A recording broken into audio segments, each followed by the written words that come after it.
ONGEA. Niaje, niaje? Mko fiti? Mko fiti? This is day 4 of the ONGEA Eastern Africa Music Summit 2019, and we're going to dive straight into the open mic session.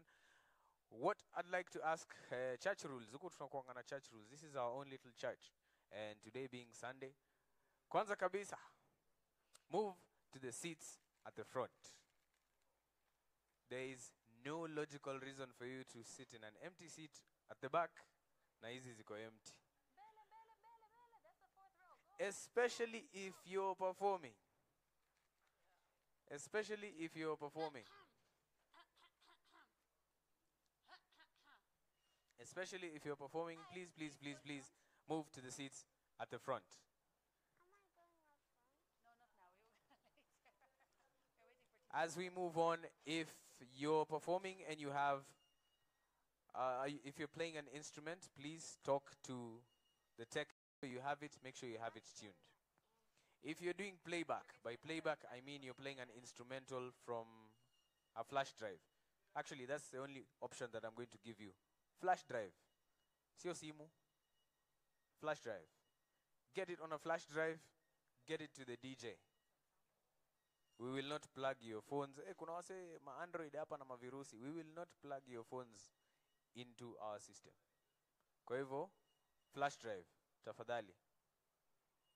Performers, the stage is very big. Use it as efficiently as possible. That whole stage is yours. Please, please be lively. Take advantage of this. This is your opportunity. All right? The one thing I will not let you do is cuss, because we have young people in the building. We are streaming this online. We are streaming it to so many people, and we want it to be an excellent and family-friendly production. Keep your F words, N words, all other words, uko, outside the door. If you cuss, we kick you off the stage automatically. All right. As far as decent TV, I'm a rapper. You can gesture with your hands and you can do, but there's this thing that rappers do, grabbing your... beep. Yeah. People who rap and grab the crotch, please just avoid doing that. It has no functional explanation. On a stage. Not even on stage, everywhere. There's no functional reason for you to be grabbing your crotch when you're talking to someone. So please, avoid it. Let's just make this a presentation, okay? Mic technique. I'm saying these things before we start the show, because if they happen in the middle of the show, then clearly you've not listened. Mic technique. This is how you hold a microphone. The handle is a black part. How do you hold the microphone? The top part is for your voice, not for you to touch it. No? So, hizi vitu za kushika mic hivi, and then you sound off, and then tukikwambia, this is how you hold a microphone. Like this? Hold it any way you want, but your fingers should not be at this top part. Sawa sawa? All right. I'm going to read you a list. I have, how many? 10? 10. Yes, I have 10 guys. So I'm going to call you in clusters of 5 so that you know who exactly you're coming after. For the sake of preparation, the first person... She'll go later. She's called Jora. Number Jora,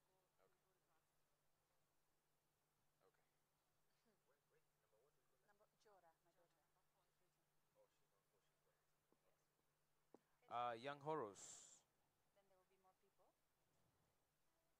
Or is it Young Heroes? Young Horrors. Not here? Has it been announced outside? Okay. Akona track iko sawa? Anatuma. Okay. While anatuma, Denu Senelwa. Who's Denu Senelwa?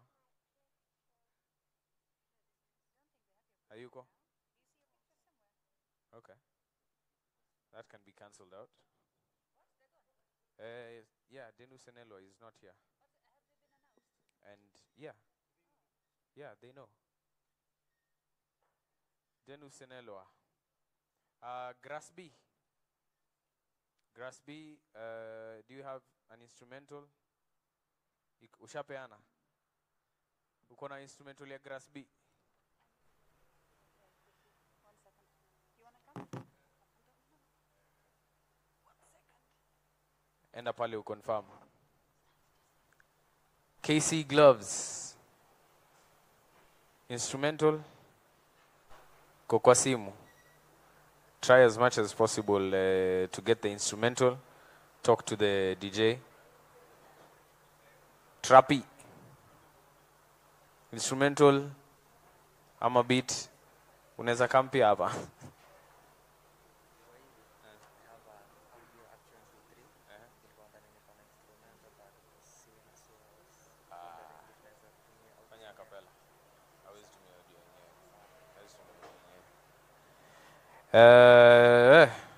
Jovi Gold.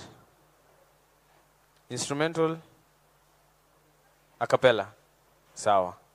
Naona ni kama tutaanza na wewe by the way. Ya nani?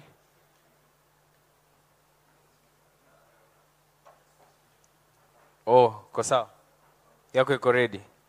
Haya, naona ni kama tutaanza na wewe. Hey. Susi Gang. Have I read that correctly? Handwriting kidogo inanitatiza kidogo. Susi Gang, kuna instrumental? Ushapatiana? Okay. After which we are going to have Jack Swagger. Jack Swagger kuna instrumental? Umepatiana huko, uko sawa? Okay. Alafu tuko na nani? Gitao. Gitao, is this Samusi? Sawa. Umepeana instrumental pia. Okay. Good. Okay, this is going to be a short one. We're going to make it very fast. Na nimenotice watu wanapenda kukaa hii side, sijui side kuna light mob. Ama ni swag tu. Watu wanapenda kukaa backbench. Okay. KC Gloves. KC Gloves. Hey. Try and figure that instrumental situation out. Aya, Jovi Gold to the stage. Wende utatufungulia show. Introduce yourself. Tell us where you're from. And then impress us.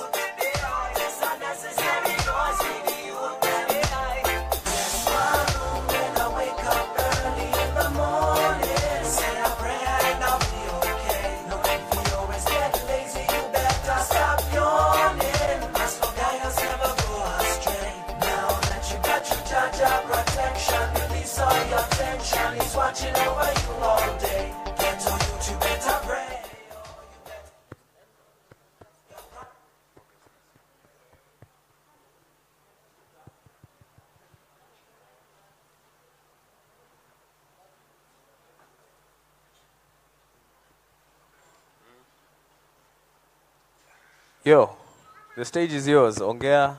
Hi guys. I'm Jovi Gold and I'm a singer. I'm gonna do Waire Chuki. Let's go. Ni sababu gani mwanitenda hivi? Please kidogo shikilia mic poa buda. Tuanzie hapo. Yeah. Ni sababu gani mwanitenda hivi? Uongo mwanena kunihusu mimi. Hamnifahamu, hamnijui, kenye nafanya maishani, Mungu nyumbani. Mulijidai eti nyie marafiki, kumbe nia yenyu ilikuwa kunitenganisha na mpenzi wa roho yangu na kuniacha mashakani. Tabani ni chuki ndo nahisi nikiwaza jinsi Mulivojitolea kuniudhi bila matokeo ya ni chuki ndo nahisi nikiwaza jinsi mulivojitolea kuniudhi bila matokeo ya Haya, asante sana. Why are you holding yourself there? bila matokeo. No. Stop singing. Thank you. You can clap, please. Kwanza. Sasa, were you here when he was talking? Yes. So, what did he say about holding yourself in certain places? In front of my daughter. She's 4. Thank you. Sorry. Sasa, it doesn't make any sense. Okay, Sauti. Feedback about the voice. Waxy Dennis. Buda Joe. Hiyo energy yako unaimbia nani?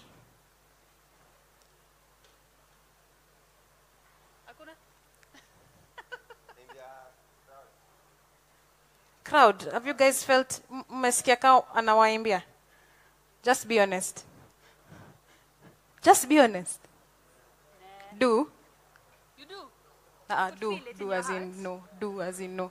Do as in no. So umesikia Kenya wamesema?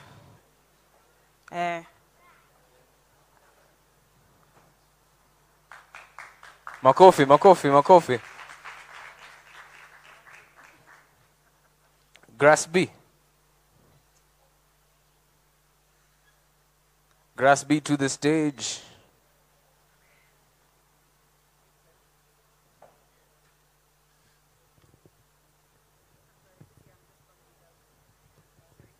Grass B will be followed by Trappy. Yeah.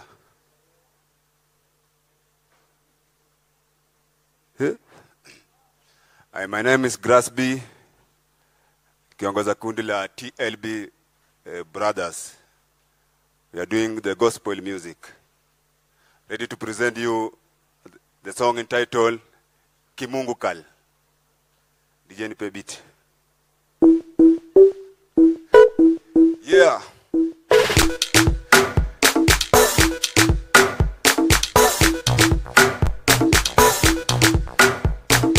Mina stay Kimungu Kal.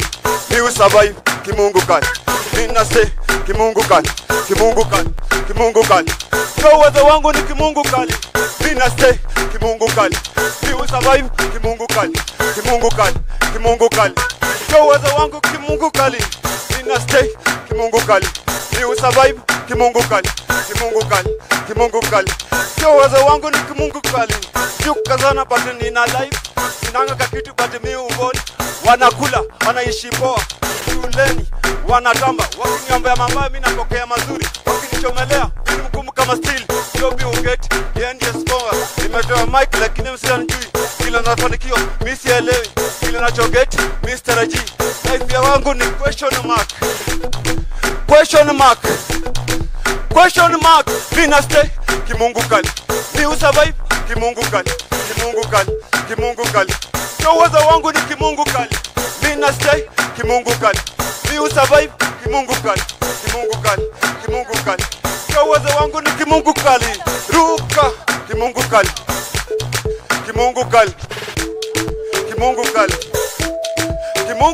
Thank you so much. Asante. Please clap for him. Can people just not come up to us when we are judging people? Like, that is not right, please. Thank you so much. So, Mungu. Yes, you like to dance for God, yes? Yes. Kanisa gani unaenda?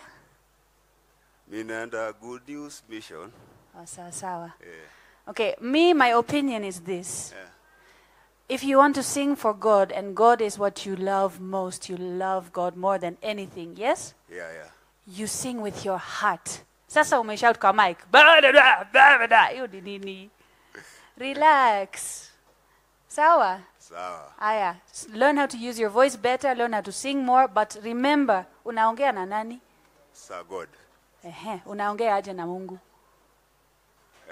Unaongea aje na Mungu? Hivyo tu.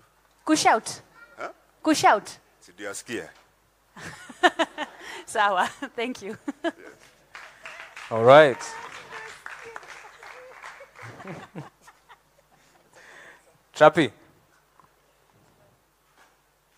Trappy to the stage.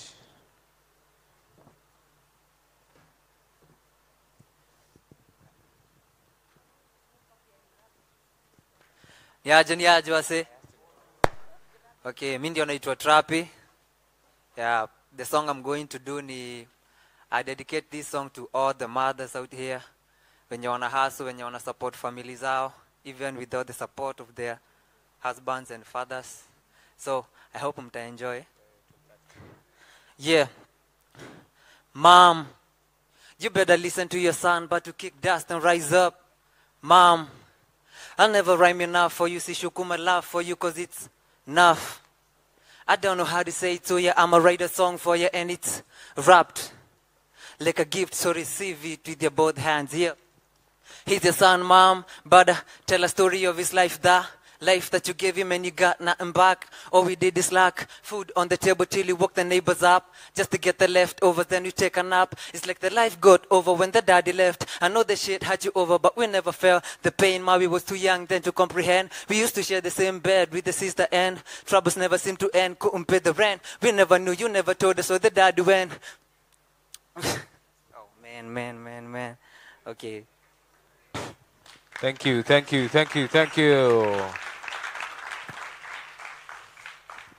Trappy. Yeah. Instrumental ilienda wapi? Instrumento nilikuwa nadhani niko nayo, kumbe nimebeba MP3 audio bana. Sawa. Okay. Poa, thanks.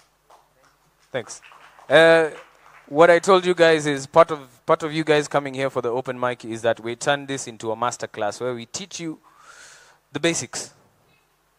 Just the basics. This is how to do what? How to start off as a musician.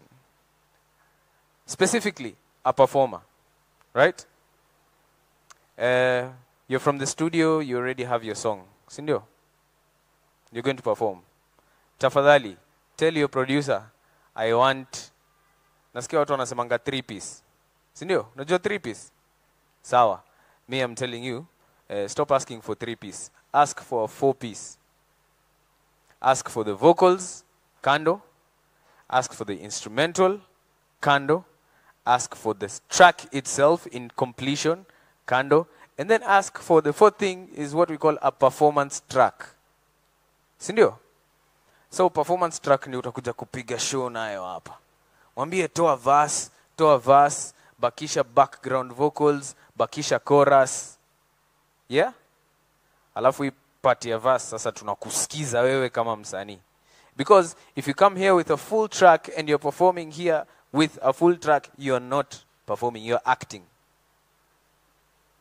Because if you keep quiet, we will still hear everything. Sindio? Alright. Hey, my notebook, ama uandike kwa phone. Hizi vitu, I assure you, nobody's going to teach you. Nobody. And then my question is always to people, why do you go to studio before people know who you are? You go to studio doing what? Who's going to actually play that song for you? You know, radio stations, TV stations. Yesterday there was a big conversation here, right? But they work with demand. If there's no demand for your music, then they're not going to play it, whether it's good or bad. Mostly it's bad, but, right? No? Mostly it's good. Yes, let's be positive. But like, why are you going to the studio if you have not created that demand? That's my question for you. Create the demand, go out, perform, get your name out there, build a fan base. Then when you go to studio, you have impact. Just some piece of advice. Susie Gang. Susie Gang to the stage.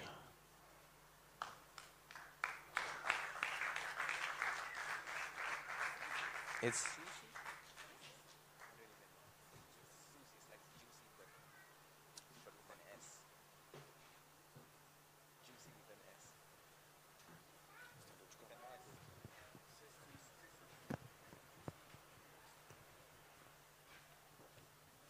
Hey. What's up? Hi. Hi.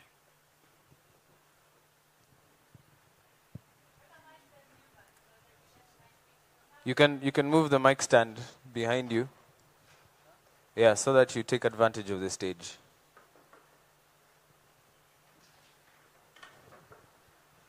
Yeah, also, yeah, your pals can take nice Instagram photos without stuff around.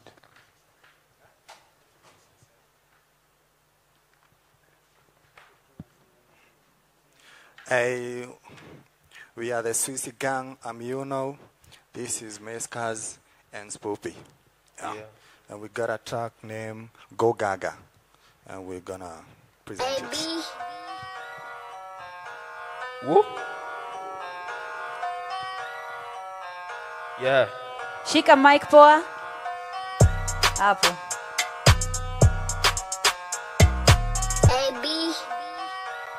Hey.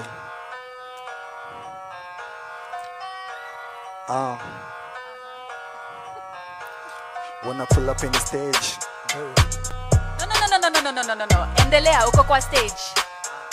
When I pull up in the stage, you're late. Come on. He started the track. It's the wrong track. No, it's not the wrong track. It's just the position where he started it. Was not supposed to be. So, what? Or did you just umechelewa kuingia? Yes, Just- thank you so much. no. Clap for him Kwanzaa. Yes, okay. Okay, are you ready to do it again? Yeah. Okay. Be nice to the DJ. When I pull up in the stage, go hands up. When I hit the dirt, everybody raindrops. When I hit the mic, go sound fire alarm. Swissy in the building, it's a Highland. Go Gaga, go, go, go Gaga. Go, go, go Gaga. Go, go, go Gaga. Go, go, go Gaga. Go, go, go Gaga. Go, go, go Gaga. Go, go, go Gaga. Hey, Shaku in West Africa. Ode in East Africa. Shoki in North Africa. Shoki in West Africa. Hey, Daku in West Africa. Ode in West Africa. Shoki in North Africa. Ode in South Africa. Hey, go Mic Gaga. technique. Go Gaga. Go Gaga. Go Gaga. She looks pretty though she a G-Day. She can carry you the Hands. Watch your hands. She know that it's over, but she's not the prettiest. What you say? Rick Barry, she the sweetest. Oh, colorful love. Now she readless. That she wanna get on top and the fucking needless. Yeah, she a freak of the week. She a beast on the beat. She roll up on the floor, give me fever. And the crowd be yelling, she for me. Go Gaga. Go Gaga. Go Gaga. Everybody in the stage, go Gaga. Go Gaga. Go Gaga. Go Gaga. Everybody in the stage, go Gaga. Hey, Go Gaga, go. hey, Okay, thank go you. Gaga. Okay, come to the audience. We want to show you something. Jemandari, I need you for this. Yeah. Okay, you can clap if you want. If you don't want, it's okay, but you know.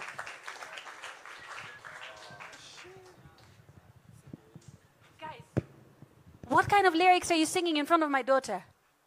Huh? Go there, we show you what you were doing. Okay, please play the track. Thank you. Nice DJ, thank you so much. You're doing a great job, you know? It's not his fault. Please clap for him. Thank you.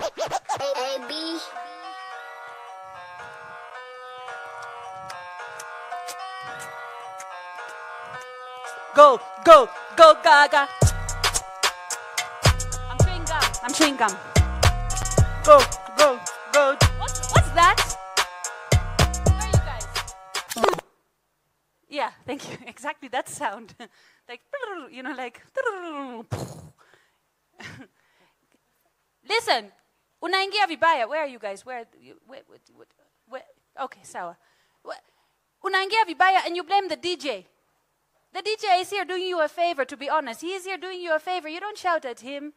Ever. No, DJ, what's that? Like, how does he feel? Maybe I ask him. He's a human. Hi, Mambo. It's actually sad. Yeah. It's sad, but it's fine. I got you, man. Clap for the DJ again. Okay. When you're on a stage performing, see, you perform for people. Why are you looking at your shoes? You're the one who bought them, I guess. Right? Okay, next, please. All right. Yes, that was Susie Gang. Next, we're going to have Jack Swagger.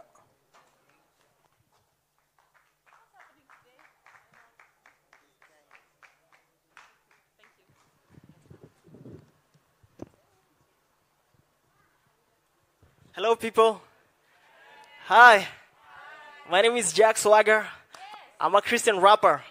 Positive vibes all day, every day. So yeah, I have this song I wrote some times back.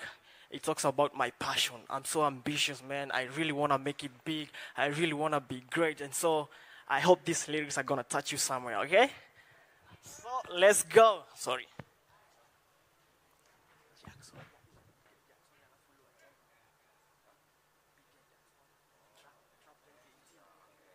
Sorry for the delay. Let's go.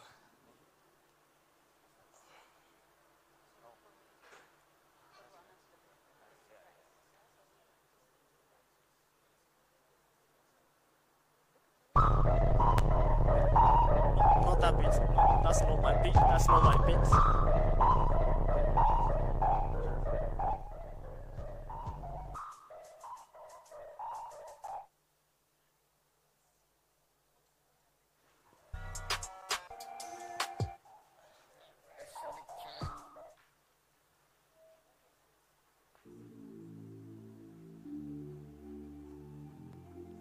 Yeah. All right, let's go. Okay. Yeah. Yeah. Okay. Let's go. Before I lift my cares, let me lift my arms. Before I lift my knees, let me bow my head. Gotta go hard, like a full-time job. From clocking till clock, I'll be the best in everything I do. I'm in love with what I do, and I know it's God-given. I try my best to be true. I wanna be outstanding. Let me do what I need to do, just to get to where I want to. Every day I wake up in the morning, say I pray no money, it's gonna be alright. I gotta wake up and step up, make a move, not excuses. Be a jack of all trades and also be a master of all. I am the end result of persistence and execution. Don't be the end result of excuses and also.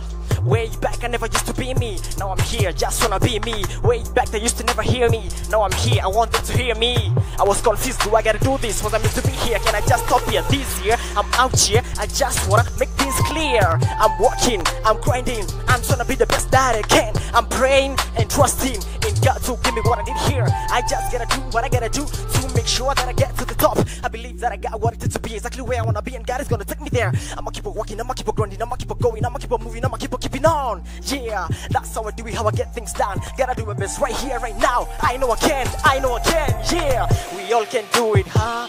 We on the same track, running the same race for the same God who resurrected his son. Reflect on what he's done. Don't turn your back on him now. He's always there for you.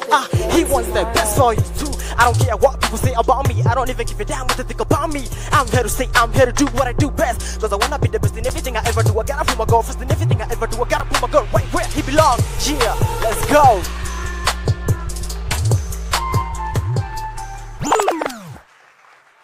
Check 1, 2. Hey, Jack Swagger. Yeah. Hey, Buddha, umehepa Buddha. First of all, I just want to commend you for your energy. I love your energy on stage. I love your flow, even though I'm not a rapper. But I enjoyed every bit of it. Yes, the only thing that maybe we had talked about before Wanze was the mic. Make sure that the mic always is held properly so that we get the message straight. Sasa, but we enjoyed it personally. Thank you. Yeah.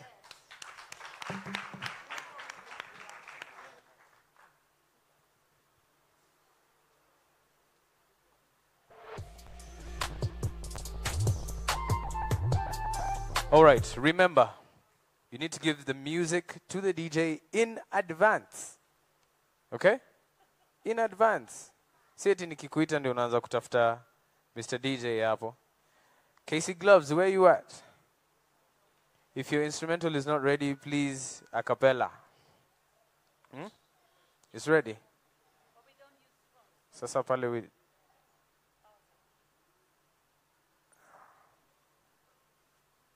Okay. Joseph. Joseph, where are you?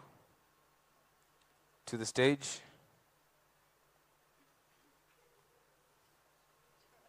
Guitar, you're going to go next.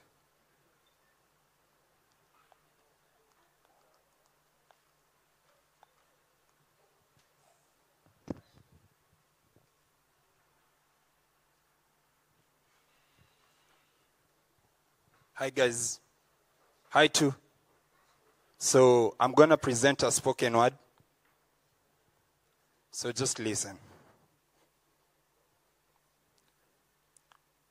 So they say the best stories are found in between the pages of a passport.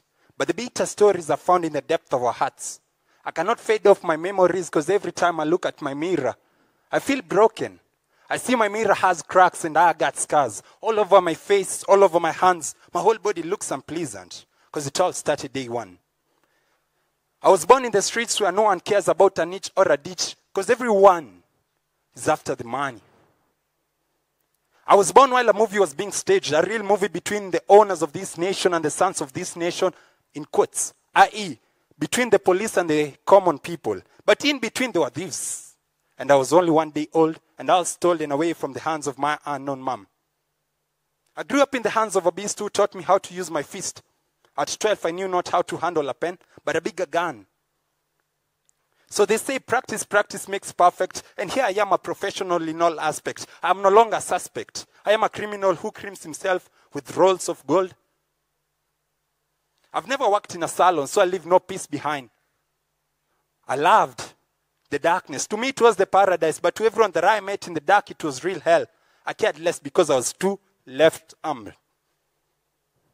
I was the beast. I bet my chest high like a gorilla. Who I'm the king of the town. I was a dealer selling new drugs in town, causing drama in the fields. But deep inside me, I had pain. I love to watch other people in pain. I found joy in watching other people suffer while I dreamt of surfing in the shores of the Indian Ocean. So it reached a point that I was dangerous, that no one could carry a wallet because the money inside was mine and it was well late for me to come and get it. But they usually say once upon a time, but that day I had to confess that this was totally my time. So I woke up from the grave of darkness. I was filled with a lot of things, sex, money, crime, all this to make my life rhyme.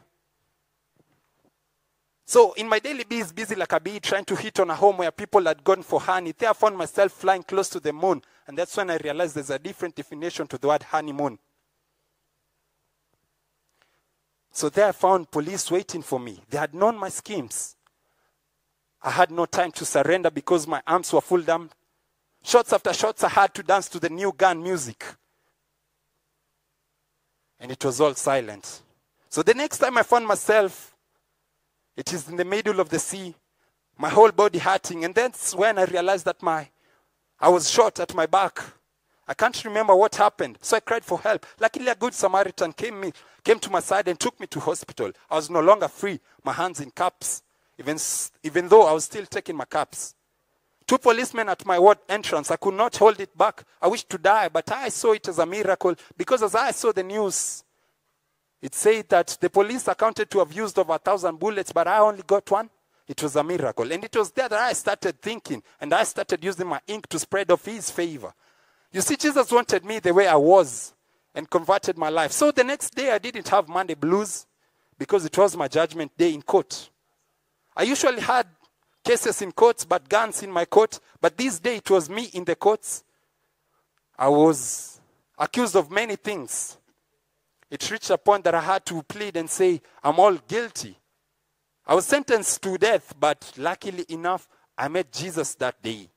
And since that day, I've never been the same. You see, he is the Lord who reigns. He is the one who changes people. He doesn't want you to change to be pleasing to him. He just wants you the way you are. I started using my ink not because I've seen everything, but I experienced a favor that I cannot hold. Thank you.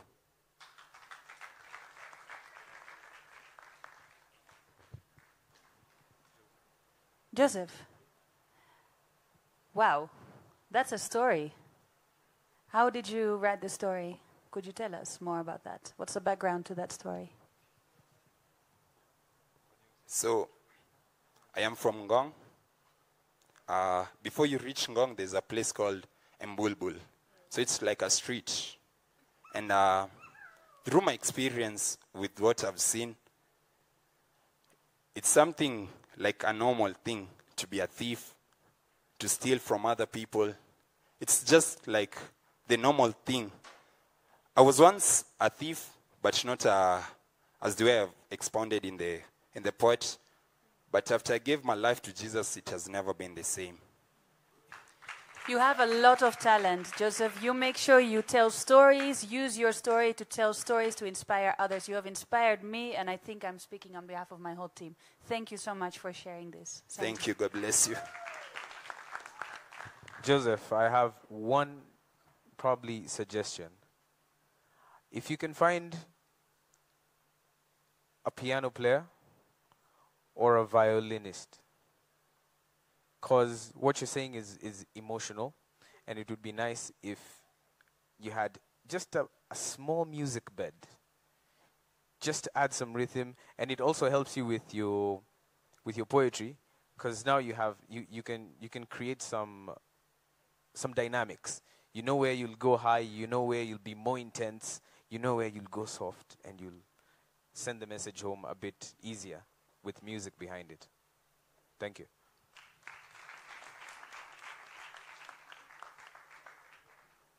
KC.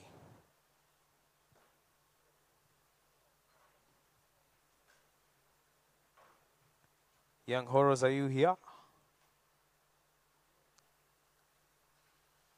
Okay. Next.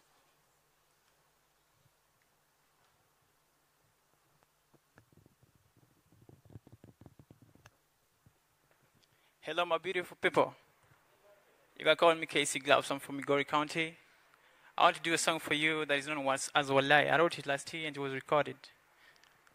A free mic. Okay, thank you. DJ, give me the...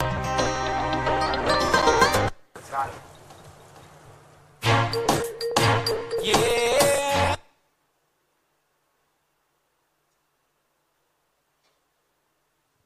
I did this song for one person that is more special to me.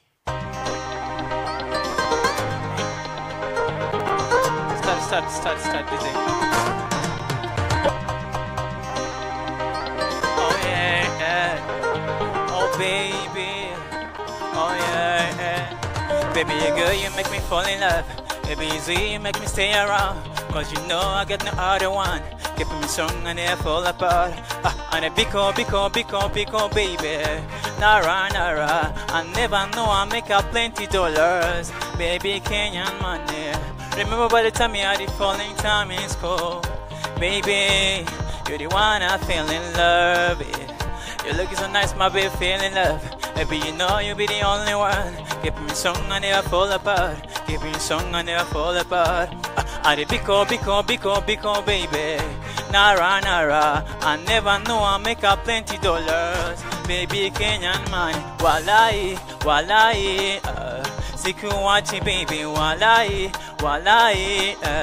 sikuwachi baby, walai, sikuwachi baby, walai, sikuwachi baby. Oh yeah, baby. Oh no. Girl, I'm waiting for a day. I will give you a proposal. God say yes, never say no, never say no, never say no. Cause you know when you say no, I'd rather die my baby. Cause I want you to be my wife. And the mother of my child, father of the keys, and the father of the queens. Baby, I wanna win, I want you to be my baby. Girl, you want to take me home someday, I wanna see your daddy. Oh yeah, with the one I wants my wife. And the mother of my child, father of the keys, I'm the father of the keys. Baby, I wanna win, I wanna bring you out to see my mommy. Lizzie, you can cut it up. Thank you. We are not even cutting you, you're cutting yourself. No, it's dragging. That's not the actual speech. What is dragging? The instrumental.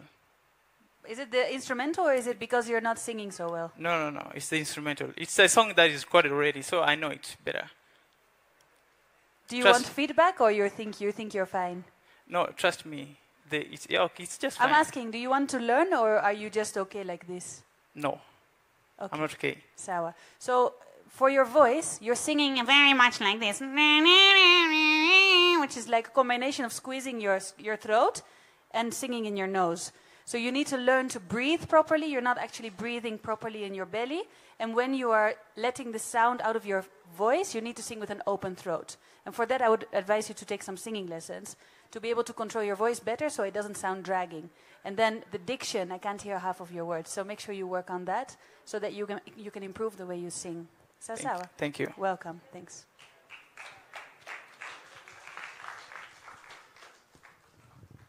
KC Gloves, asante sana. Young Horus. Oh, wait, we have our own show. The next few. Hello. My name is Young Horus. Natoka Emba, uko mbali. Mkisikia nikiongea kizungu msijali, nimefanya kazi. Yo DJ. I'm just a rapper.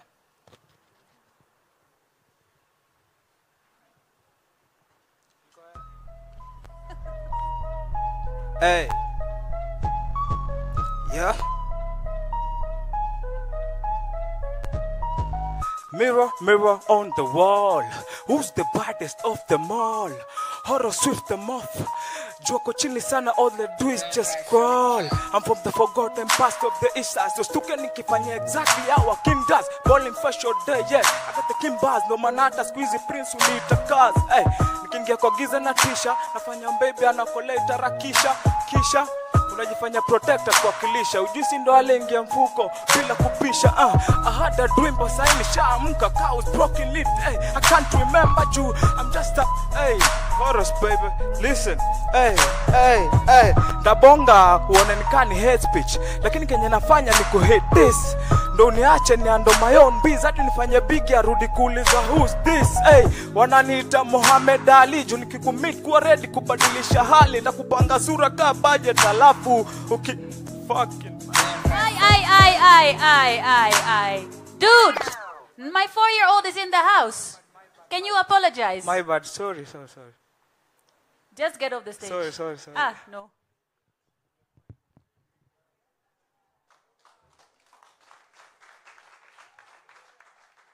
That's just total disrespect. Why are you even clapping for Guitar. somebody who's using the F word in front of a 4-year-old? Who Guitar. thinks that's cool? Guitar?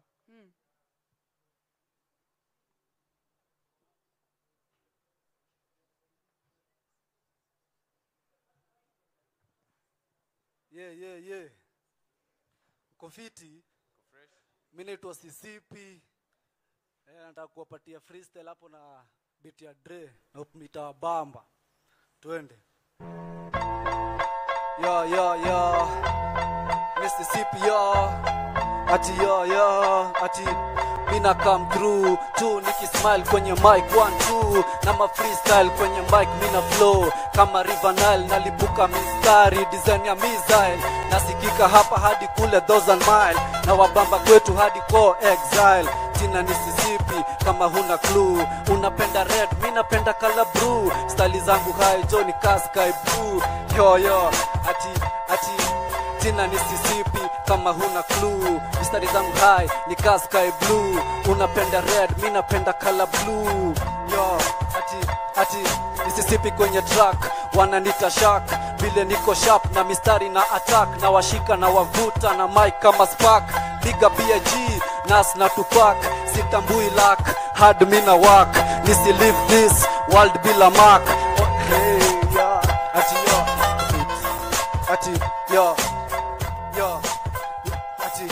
Ziki imenishika kama rangi ya msudi natunga mistari kama Kabaka Daudi life ni bidii naongeza tu juhudi nazidi kusonga mbele nyuma misi rudi cheki noma heta na wazima kama udi na bado nazidi kuwakata Jona Wembe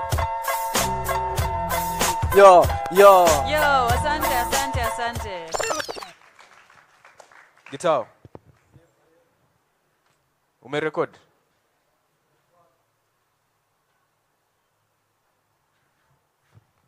Yeah. Umerecord? Ngoma. Iko wapi? Nimekamna. Instrumental? Niko na track yenyewe bila instrumental. Okay. Next time you perform tu na instrumental yako. Sawa, alafu nakushow juu.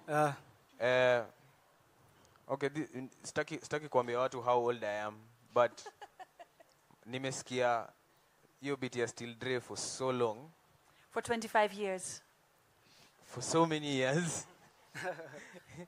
Paka yani naona tu mazeni poa tu ungefanya tu song yako. As in ndio uko na flow, uko na confidence.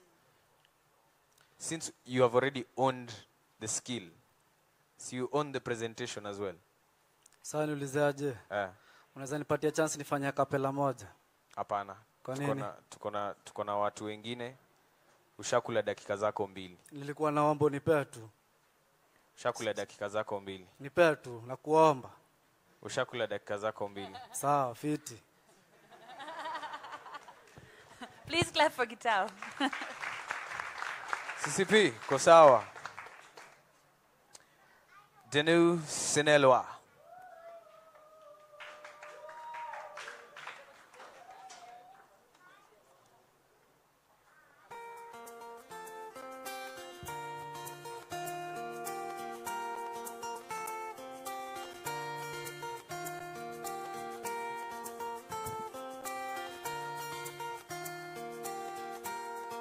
Denu Sinelwa, fanya mambo. Your guitarist should have plugged in. You guys were the first guys I called, actually, and you are not here. So I will penalize you. Sorry about by that. taking a few seconds off your performance time. The longer he takes to plug in. I will also penalize you by talking during your time. So, this is all on your time. Guys, if it's your first time here, for some of you, it's not your first time here, this is what happens. You come in, we have registration from 12 to 12:30. I am saying this so that those guys don't think minim tumbaya. 12 to 12:30 is registration. Once registration closes, we bring that list and we come here and we sit with the judges and we run our open mic till 2 p.m. Past 12:30, even if Jay-Z walked in here, I wouldn't let him perform. Well, you know, maybe I Jay-Z, wouldn't. maybe Beyonce, you know. I wouldn't. I wouldn't. Okay. Because you have to go with the program. So we are here, part of the reason we are here is we are teaching guys about professionalism. So this is my take on professionalism. A show is a show. If you're an artist and you walk into Blankets and Wine, you won't walk straight to MDQ or and say, hey, niaje come saizi. See after say. For real, it won't happen anywhere. It never happens. So this is me telling you how this program runs.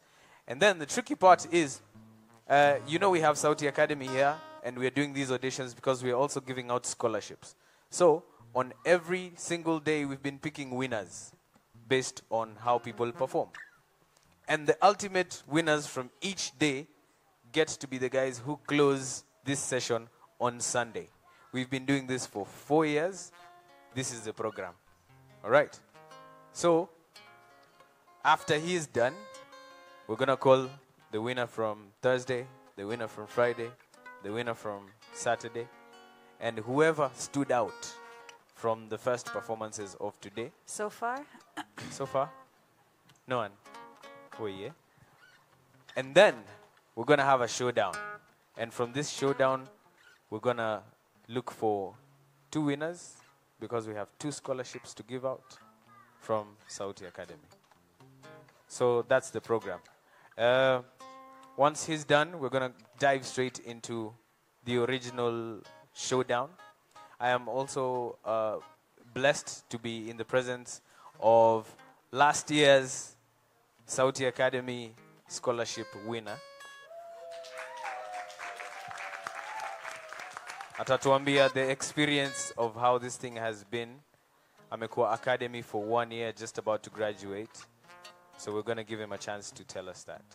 In the meantime and in between time, the stage is yours, sir. Thank you, sir. My name is Daniel, and I'm going to sing Ain't No Sunshine.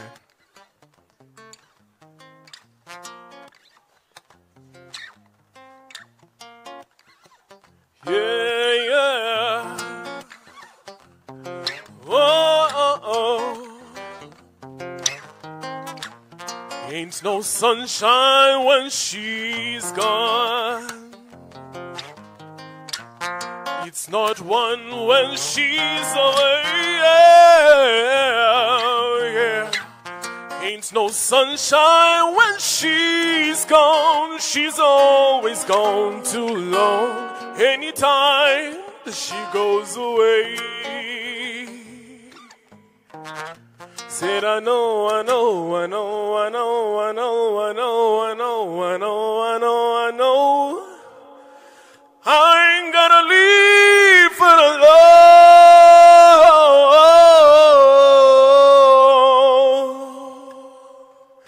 Ain't no sunshine when she's gone.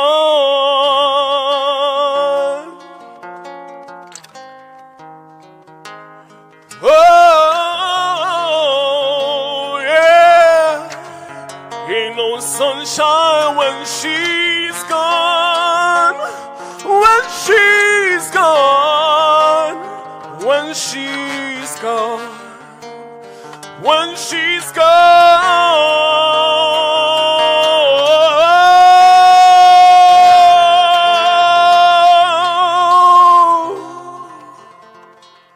Ain't no sunshine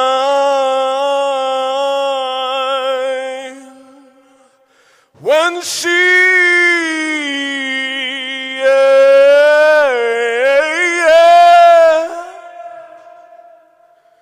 ain't no sunshine when she's gone. Thank you.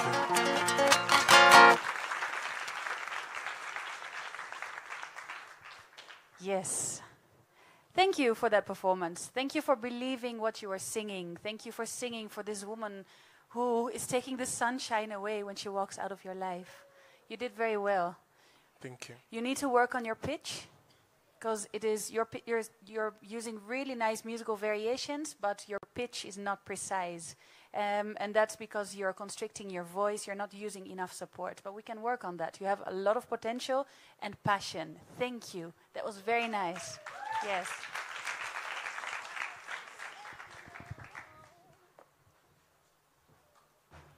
Asante sana, asante sana.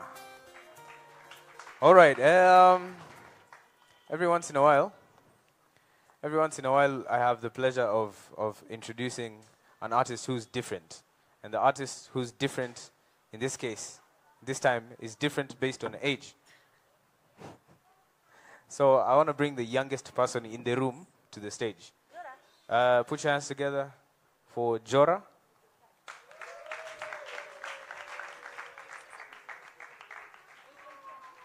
Accompanied by Tito Monaco. Yay!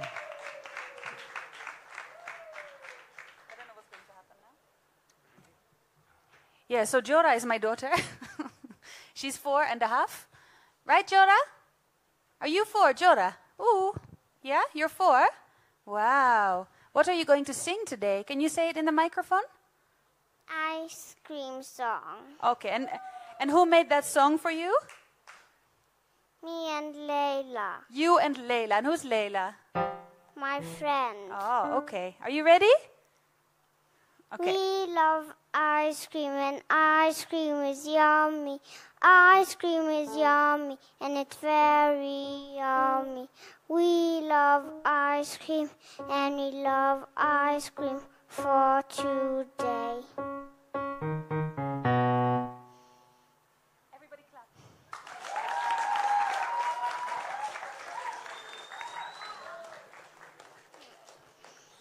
All right, showdown, Thank you, showdown, thank you. showdown, showdown. On behalf of our moms in the house and dads, thank you so much. That was really important. Asante. Good job, Jora. So first we're going to announce the person who stood out from today's performance. And then I will call the winners from the previous days. And we have this showdown in the next few minutes. Who's the winner for today? Tito, should I give you feedback on your piano skills? Sorry. The winner of today? Yes.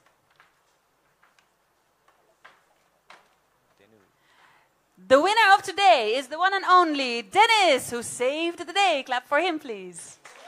Then you. Sorry. All right. Denu, I hope you have a second song, because we're going to have you back there to compete against Ethan Muziki, and Dina Ndombi. Dina Ndombi, uko wapi? I want you guys to sit. In fact, let's all go to the stage. Yes. Winners. Victor Gaduru. That was day 2, Friday.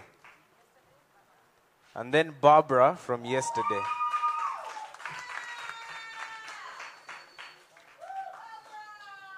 Hapo sawa. So, we're going to give you a minute. 1 minute to impress. 1 minute to impress. So this 1 minute. 1 minute is musicians don't know how to time 1 minute. So 1 minute is a verse and a chorus. Or a chorus and a bridge. Or a chorus and a bridge. Or just a crazy run. Yes. If you can hold a run for 1 minute.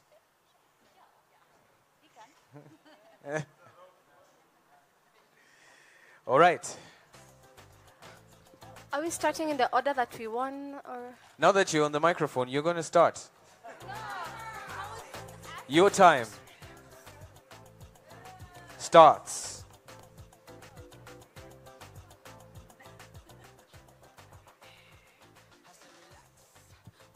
Thank God for phones that have stop clocks.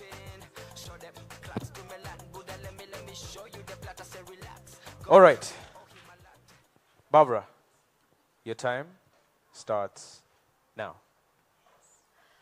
I'm trying to hold my breath. Let it stay this way. Can't let I'm really nervous. Sorry. Mount and sorry. I'm really. Could you start the time again? Sorry, I'm really nervous.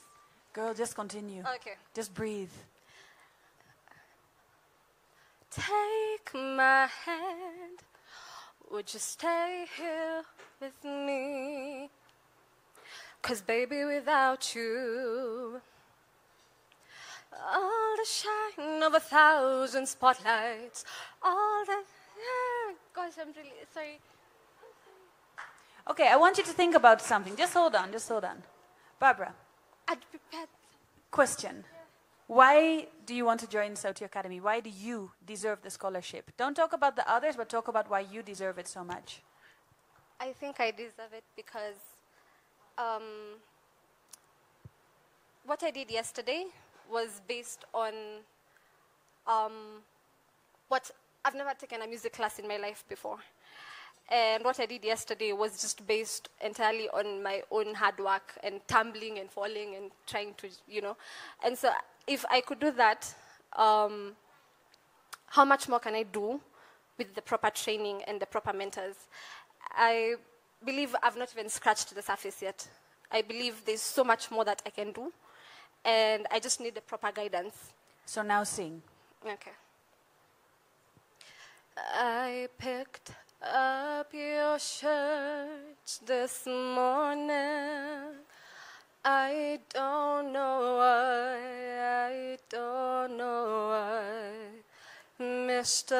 Reynolds said to say hello. I started to cry. Every place we ever walked in, everywhere we talked, I miss you. You never leave my mind. Thank you. Asante. Clap for her, please.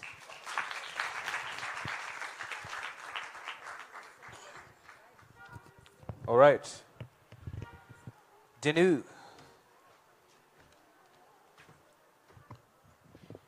The same question for you. Why should we give the scholarship to you? Yes. This is called positive promotion. So you don't talk others down, you talk yourself up. Yes? Good. Hi guys.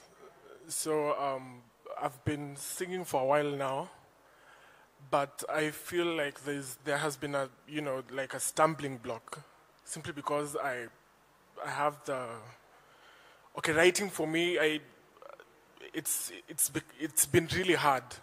I don't find myself having that creativity. And amongst other things like playing instruments and yeah. So I think when I come to Saudi Academy, if you let me in Saudi Academy, those are some of the things that I could gain from it. Good. Thank you. Please sing. Pietà, Signore,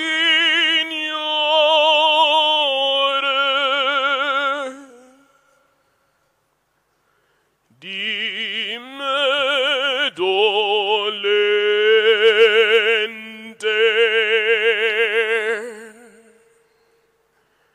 Signor, pietà.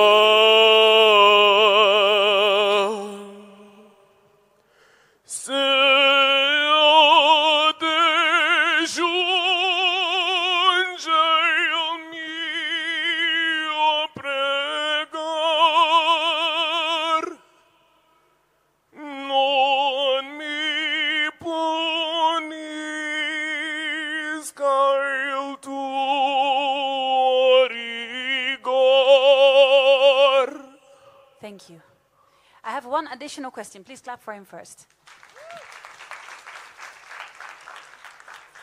The question I have is: are your dreams in classical music or in other music than classical music? I've had classical music is amongst the genres I sing, but I can sing. I've done many genres before, from reggae, pop, gospel. Thank you. Anytime.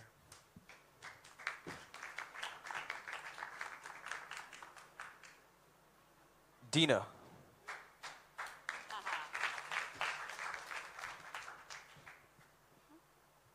Just make it lower, sweetheart. Please make it lower, the stand. One of the guys just help, or girls, come on, like, we can help each other, right?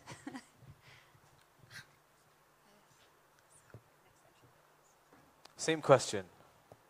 Why you? Okay.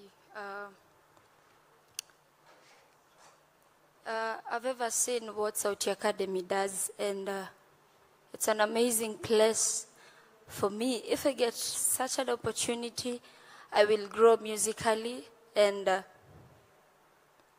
will just go. I'll expand my boundaries, and I'll do differently.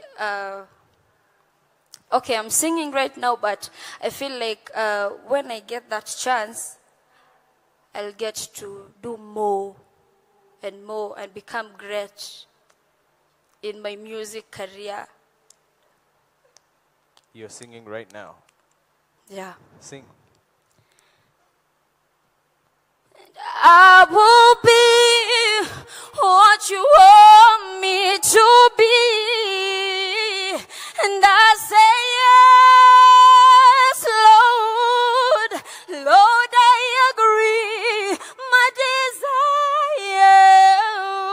desire, patience and dream is to be what you want me to be.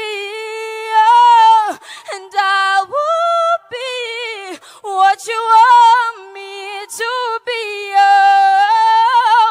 And I say yes, Lord, Lord, I agree. My desire, patience and dream is to be what you want me to be. Thank you.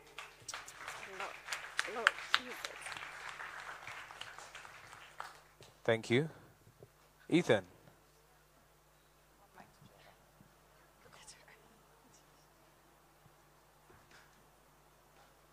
So Ethan, you impressed. You impressed when you were here, and it's a pleasure to have you back. I would want to know what's the motivation? Why you? Thank you. So basically, I've always believed in the fact that every day is a chance to learn and to grow. And I feel that if I get the space at Sauti Academy, I'll be able to achieve this sort of a dream of mine of growing every day, because I'll be in touch with such amazing talents which will help me myself to be able to grow my own talent. So that is precisely why I feel that I need this scholarship. Asante, please sing for us.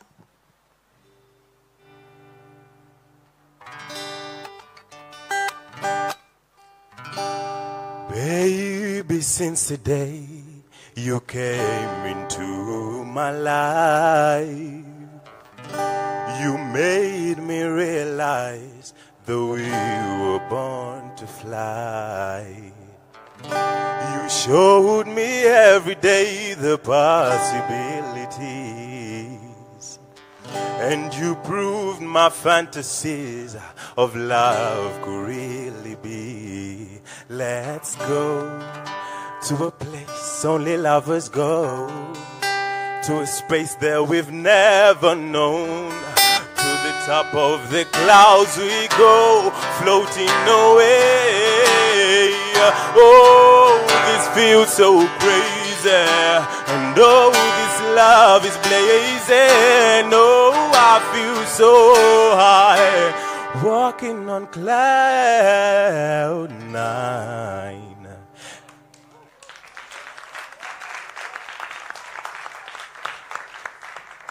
Thank you very much.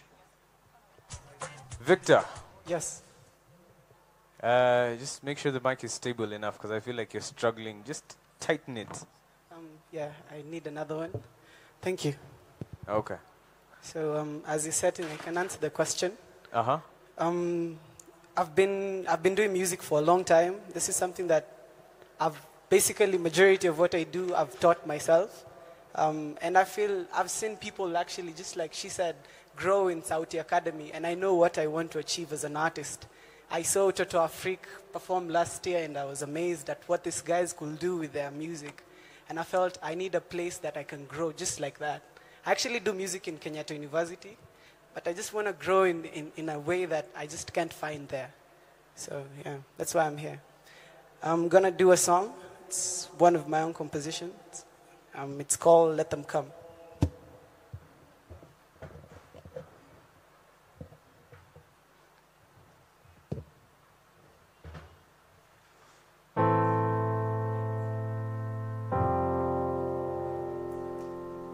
Let them come, let them come, let them come, let them come. Let them say what they want to say about you. Let them try to destroy you. Let them plot on and on, but you know you're better. Stand tall with your head held high, with a smile on your face, and say,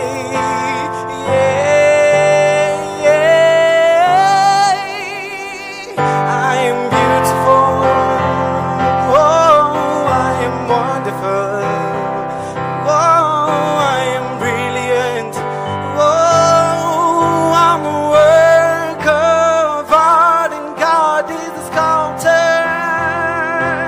He made me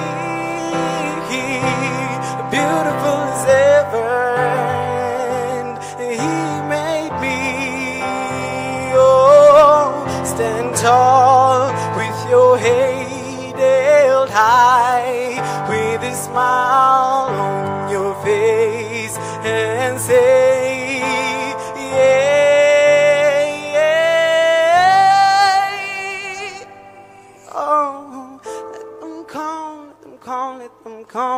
them come. Oh, let them say what they want to say about you. Oh, let them try to destroy you. Let them plot Thank on you. and on. Thank you. Clap for him, please.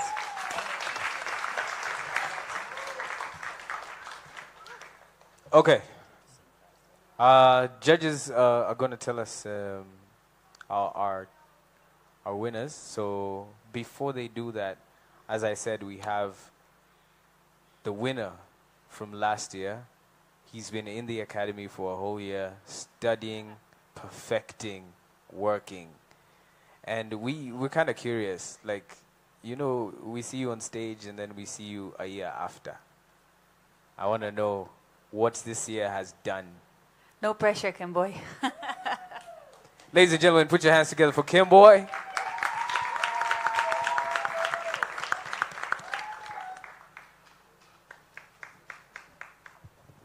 Hello.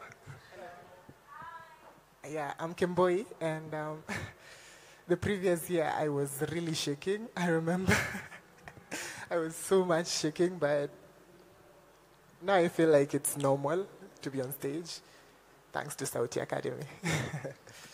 Yeah. So my year has been so good. I've learned a lot. I've really networked. Like, I don't know. I've met people who've really shown me that you're not the only person who got this. We also got this, and there are some things that you could also learn from us, which is actually great. And the teachers there, they're really amazing. Apart from the classes, you can talk to them at a personal level, and they get to develop you personally. Like for me, before I joined Sauti, I didn't know who I am and where I stand. And thanks to Sauti, I've known who I am. And yeah, basically that. So I'm going to be performing my original that I wrote. This song I wrote, it's a song that talks about me. I wrote it to myself. So please enjoy the good work of Sauti.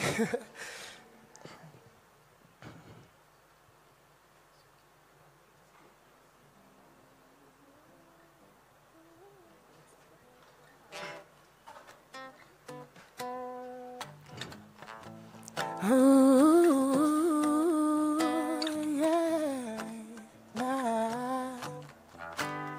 I need my baby. I feel you by my side, and I am so crazy. The love you give to me is so amazing. I think I might just go insane. The light in my darkness, strawberry in my eyes. Ooh, you just know how to make my walk around each and every moment that I spend with you. I feel love. Hey, yeah, I feel love. The way you hold me, I'm just stuck. You know how to make me mad. Ooh, baby, this love. Hey, yeah. Love, love, love, love, love,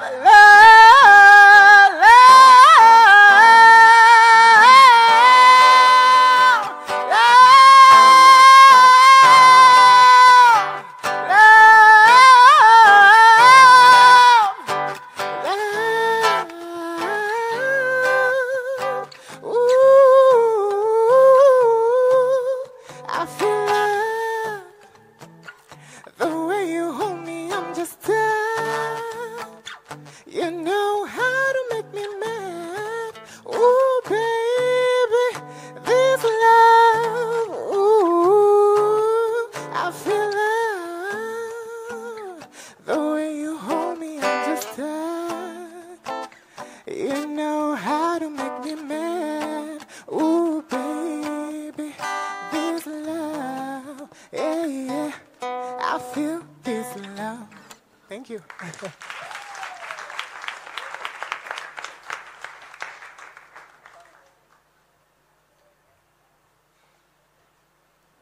Thank you very much, Kimboy. All right, guys, on stage. Karibieni hapo so that our Instagram looks good.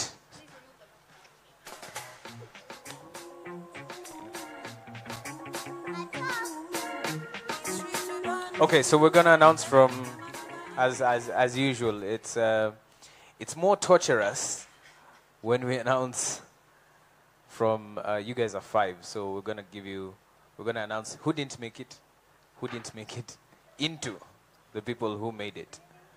I'm not trying to torture you, but I'm trying to tell you that you guys are amazing. But the fact that all of us are seated down and you guys are on stage, that's a win already. That's a win already. I already see 5 shows, 5 tickets I need to buy. You guys are amazing. Right? Sawa, judges. Okay. Can I speak? Do you want to say something? Waxy? I just want to say it's always such an honor to watch you guys. Like, it reminds us how much talent there is in Nairobi, in this country. So, as far as I'm concerned, you're all winners. I know that's a cliche thing to say, but really. So, whatever happens, keep going. Sawa?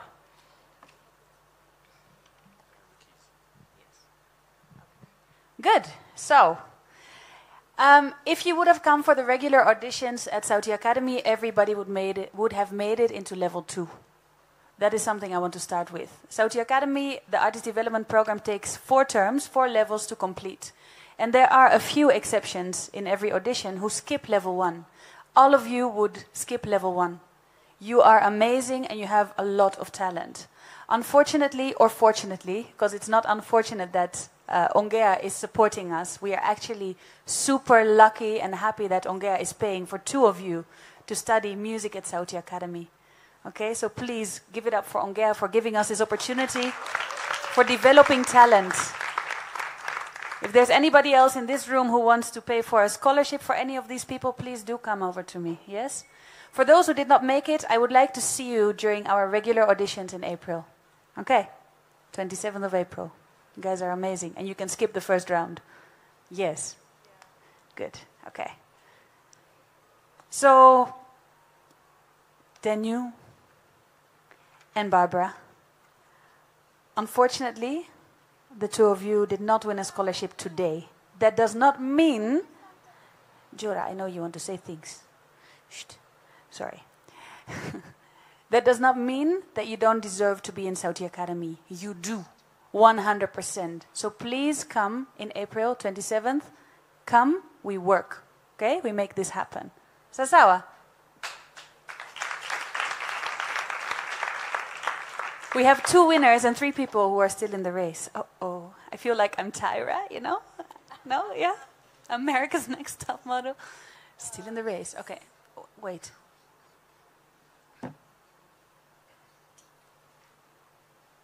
Yeah, you're the winner too, Jora. Yes. Okay, good. She's the winner. Are you okay? This is just like, there's no drummer who can do a drum roll. No? No? No, but, okay. Oh, a DJ. Hi, Mr. DJ. Do you have something that makes it sound like, yes, dramatic, you know, working into a climax? The first winner. Speaking slowly. He's not yet there. Yes, the first winner of the ONGEA Scholarship 2019 is, drum roll,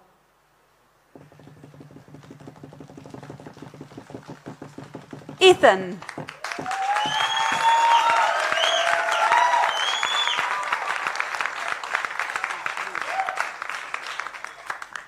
Congratulations. The second winner of the Saudi Academy Scholarship provided by ONGEA is, drum roll, that's great,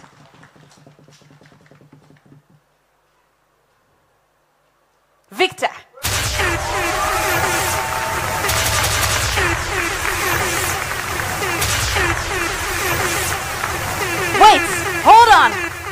stop the music.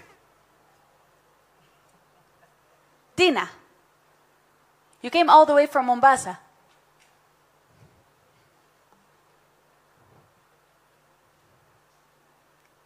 We will give you a scholarship too, courtesy of our Sauti Academy. Congratulations.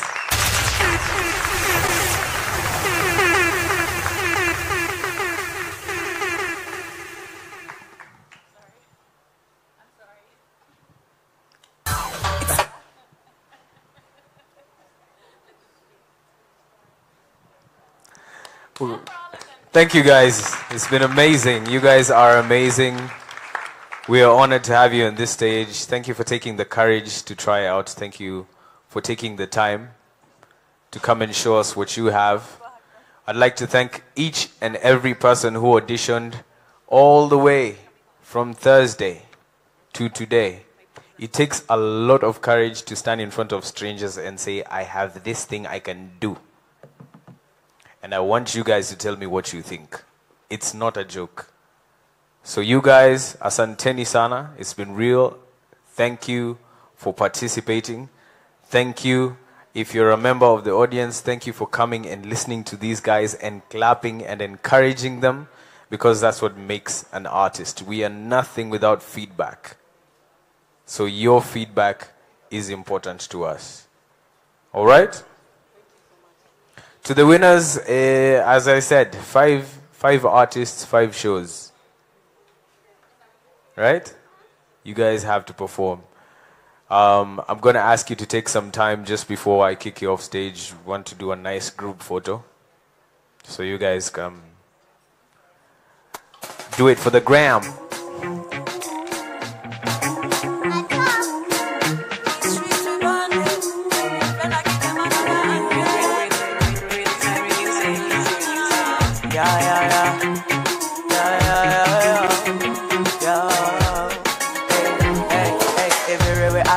Everywhere I go, yanzie buru buru Hamza inako hasla na saka mkwanja sina do inabaki tu ni smoke ya cash na ina blow choking my core, feeling the thrill deep down in my core. Keep it real, don't know why figures keep on knocking my door. Or do you wanna miss now? Let's chana hardcore.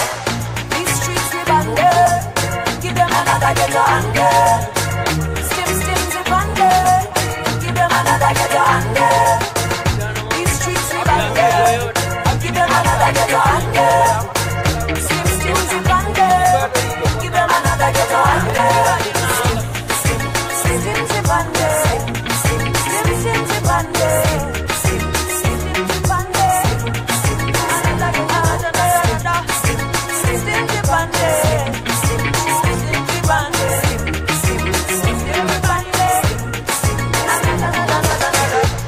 Washajipanga ninyoe akili nywele sina taban kikoe. They want to spoil, they plot and ploy. Them kicks me tight, punchlines keep flawed. Winners stay on stage. We want to do a group photo. Natalie and our honorable judges. Group photo.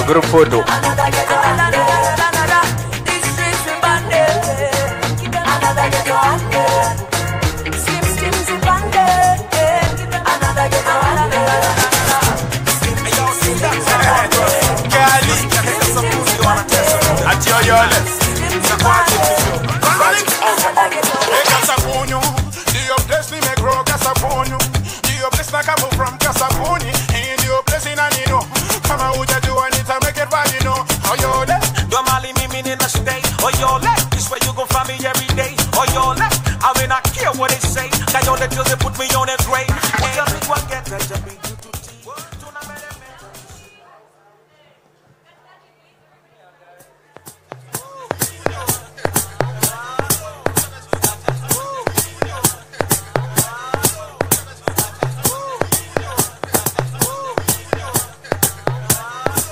Oh, we're joined by another winner last year as well.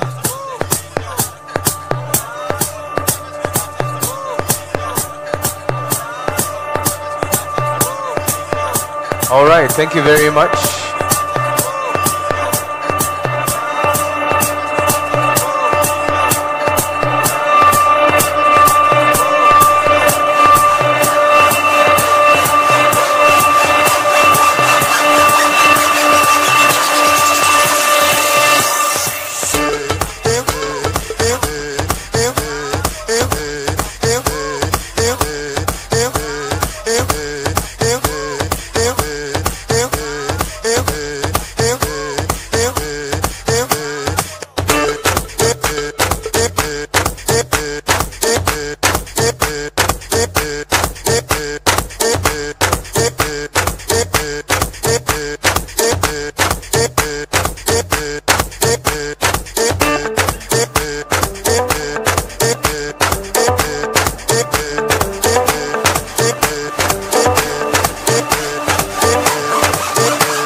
All right, all right, all right. I love you more than words can say.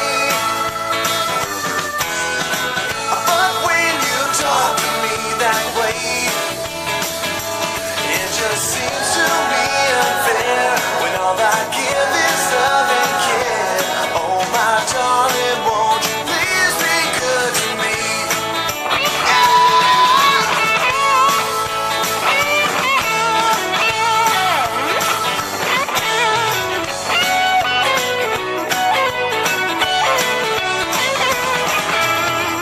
I've been putting all the time I have into loving you. I've been loving you. But if we try to work together, darling, we'll be good as new. I love you more than words can say. But when you talk to me,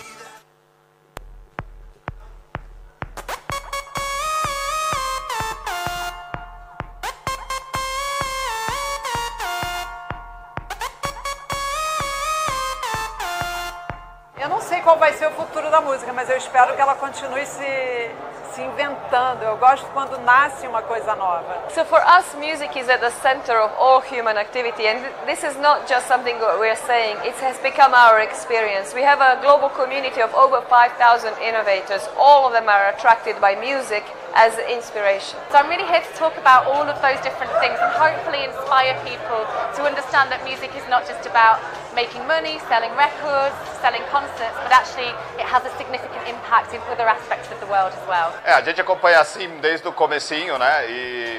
E a gente vê um absurdo de crescimento da própria feira e também o crescimento de toda a movimentação que fica ao redor dela, que é de shows, que é de integração, que é da galera vindo de todos os lugares. Aqui na CIM está acontecendo conexões incríveis. Então, para mim, é essa relevância, sabe? De poder conectar com pessoas que estão fazendo festivais, estão fazendo shows, que têm casas de evento, que produzem artistas, gente da cena. É muito bom você estar num lugar tocando para todos os produtores do Brasil e de fora do Brasil. Então isso gera uma coisa muito bacana para a banda. Então a nossa animação para esse ano foi diferente mesmo, porque ano passado a gente realmente fez contatos que renderam shows na Europa, festivais na Austrália e coisas muito legais assim, porque eu vou cantar, né, fazer um showcase. Além disso eu fiz uma palestra muito boa ontem, foi bem legal.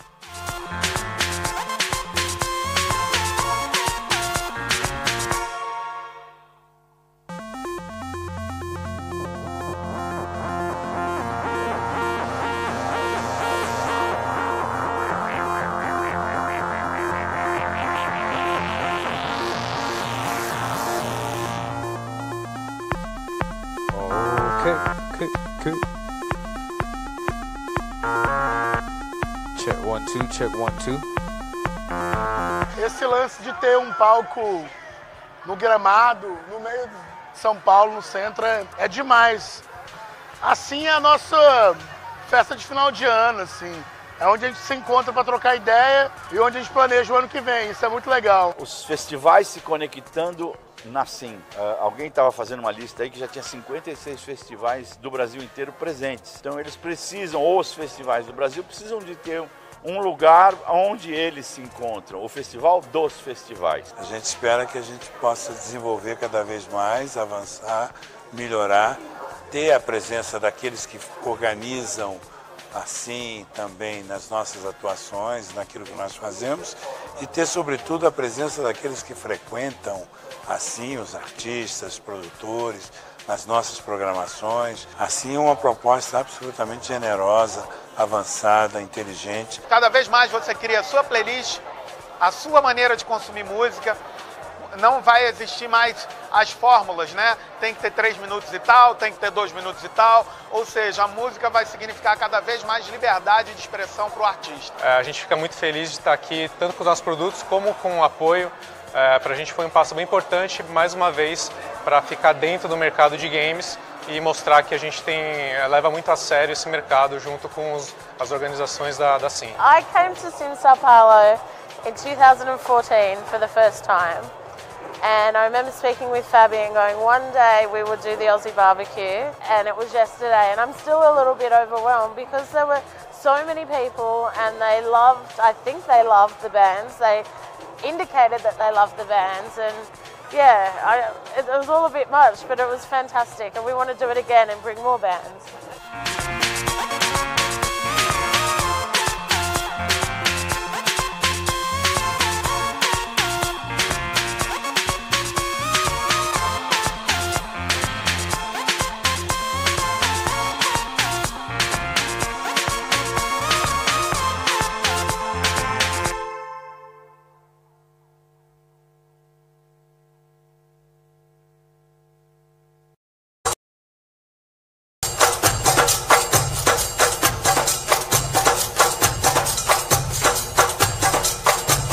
Tandawazi is a festival of culture with a focus on movement art and music. The Tandawazi Festival is unique because it's the only occasion in East Africa where breakdancers, salseros, capoeiristas, yogis, free runners, drummers come together under one banner to educate themselves about their art forms and celebrate them. The Tandawazi Festival exists to preserve art. The Tandawazi Festival happens every Easter. It's nomadic. It starts in Nairobi at the Kenya National Theatre and finishes in Diani. To stay abreast of what's going on at the festival, send us an email and follow the Tandawazi Festival on Facebook and Instagram. We look forward to seeing you there.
So we're gonna kick off the panel discussions in the next few minutes. We've had panels every afternoon where we're talking about a few things that affect the industry. On Thursday, we were talking about good deals and bad deals, and as an artist or as a practitioner in the industry, how do you negotiate better? After that, we had another panel about management, because in Kenya we have this whole issue of people have professional managers and some people are managed by quote-unquote cartels. So which one is better for you as an artist or as a practitioner? On Friday, we went off the rails a little bit, and we discussed mental and emotional wellness in the creative industry. Why are musicians resorting to drugs? Why are musicians killing themselves? We say art is fun. Is it that stressful? Where is the stress from? So we discussed a little bit of that. And then we had Musiox from Decimal Records giving us a panel on the business, the creative, and the technical side of production. What makes a good producer? We keep talking about Kenyan music and quality. Do we have this quality? And what determines a good producer? Yesterday we had 3 very heated panels here. The first one, Actually, all three panels were based on this topic that we had about Play KE music. The first one was about quality. Media houses keep saying we don't play Kenyan music because the quality is not up to international standards. And we dove into that, and we had some panelists who went into that topic. After that, we went to the next one where we discussed playing Kenyan music. What percentage and why? Why are we struggling with 32% Kenyan content on our TV stations when, according to legislation, we're supposed to be playing 60 and fighting for 70? After that, we went to the third element of that topic. As far as Play Kenyan music is concerned, how do we convert Play KE to Pay KE? How do we pay artists? In terms of royalties, in terms of licensing, compliance, how do we get the media houses, the station owners to actually dive in and help us make this money? That was the third session yesterday. Today, we're going to go into two very interesting topics. Our first topic today is why musicians miss big money. As an artist, yeah, it's cool that you did your show and you were paid 5Gs, 10Gs. We want you on that Coca-Cola Safaricom endorsement. We want you to get that $500,000, $2 $3 million. What's holding you back? What's keeping you here and not there? So, as far as big money is concerned, we're going to be talking about building your brand and then building publicity around your brand. And I will introduce the moderators and the panelists for these discussions. After that, the question we've been asking the Sauti Academy winners over here, and the question I'm going to ask you as an industry practitioner, as a producer, as an artist, as an instrumentalist. Do you have what it takes? Do you have what it takes? If we're having a festival at Kani, why you? Do you have what it takes? And we have a panel here discussing what festival bookers look for. How do we determine performances and performers?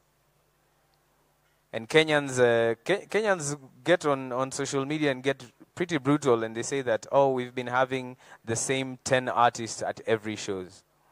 You need to ask yourself, why are these 10 guys being picked? Yeah? So we're going to dive into that in the next few minutes. We have members from our first panel discussion here. It's awesome to see all these amazing celeb faces. I am in awe. It's a pleasure to have all of you in one room once again. Even if it's once a year. It works because you have a purpose and we are here to dive into it. But why do musicians miss the big money? Where is the big money? First of all, where is it? And then how do the artists access it? And then the ones that are not accessing it, why are they not accessing it? So we're going to talk about brand building and building publicity around your brand. Our moderator for this session is none other than Boniface Nyaga. Yeah. We bana makofi kidogo.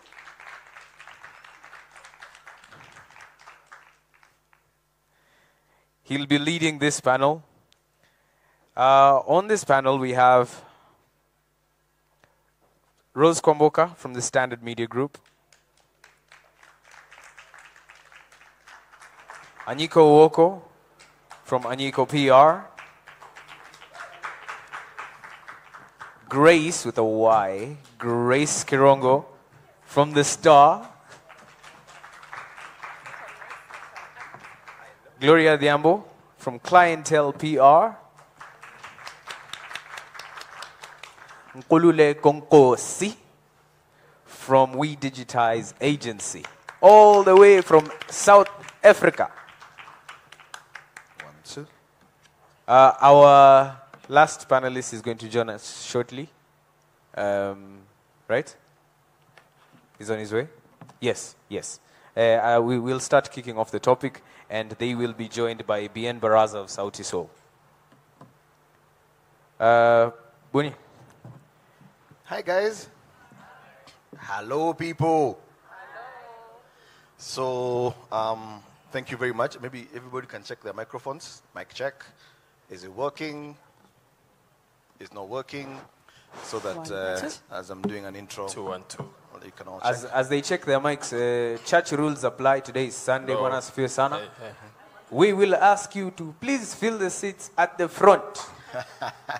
Church rules apply. There is no technical, functional reason why you're sitting at the back when there are empty seats at the front. So come sit at the front so that the people coming in much later don't have to interrupt you as you listen to the panelists. So let's fill the seats at the front. Check 1 2 1 2. Remember, at the final session, the final few minutes of every panel has a question and answer session. So be prepared for that as well.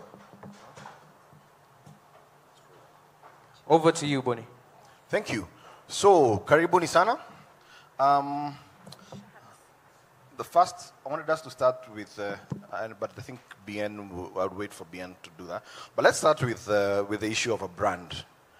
And I think what we'll do, we will just move very quickly. You know, these are storytellers, because publicists really and media people are storytellers. So, mtu akishikilia ka microphone hivi, taanza kupeana salamu, kutuma salamu. Since the intro has already been done, what is a brand, you know? And my question is the industry brand conscious? Do people really know what a brand is? Because, okay, personally, if I can kick it off, I always see on Instagram or even on IG, you know, someone calling themselves Boni the brand, you know, and I'm like, it's like someone saying Coca-Cola the brand, like it's Coca-Cola. Because they have built a brand, they don't need to say Safaricom the brand or ONGEA Summit the brand. You get. So what is a brand and how conscious is the industry to what a brand is? I don't know. Tuanze wapi? Yeah. Rose, tuende kazi. Rose Kwamboka is my name from Standard. A brand is what people say you are, what they see when they look at you, when they listen to your music, when they interact with your social media accounts, what they see, that is your brand. Your brand is not what you want your brand to be or what you say your brand is. It's not that. It is what the audience sees when they look at you. Interesting. Anyiko, you've built brands, you know. How have you managed to take? I know one of the bands that people know most that you've built is Sauti Sol. How did you manage to pick them from being an unknown entity to being possibly one of the biggest brands in Eastern Central Africa? Hi guys, and thank you so much ONGEA Summit for having me for a second year on the industry panel. I would actually like to pick it up from where Rose left and agree and disagree with her. I think a brand is what people see out there, like what they read about, what they see on social media, what people are talking about, what they perceive of when they think of you or of something or a company. And I believe that a brand is also what you define it to be.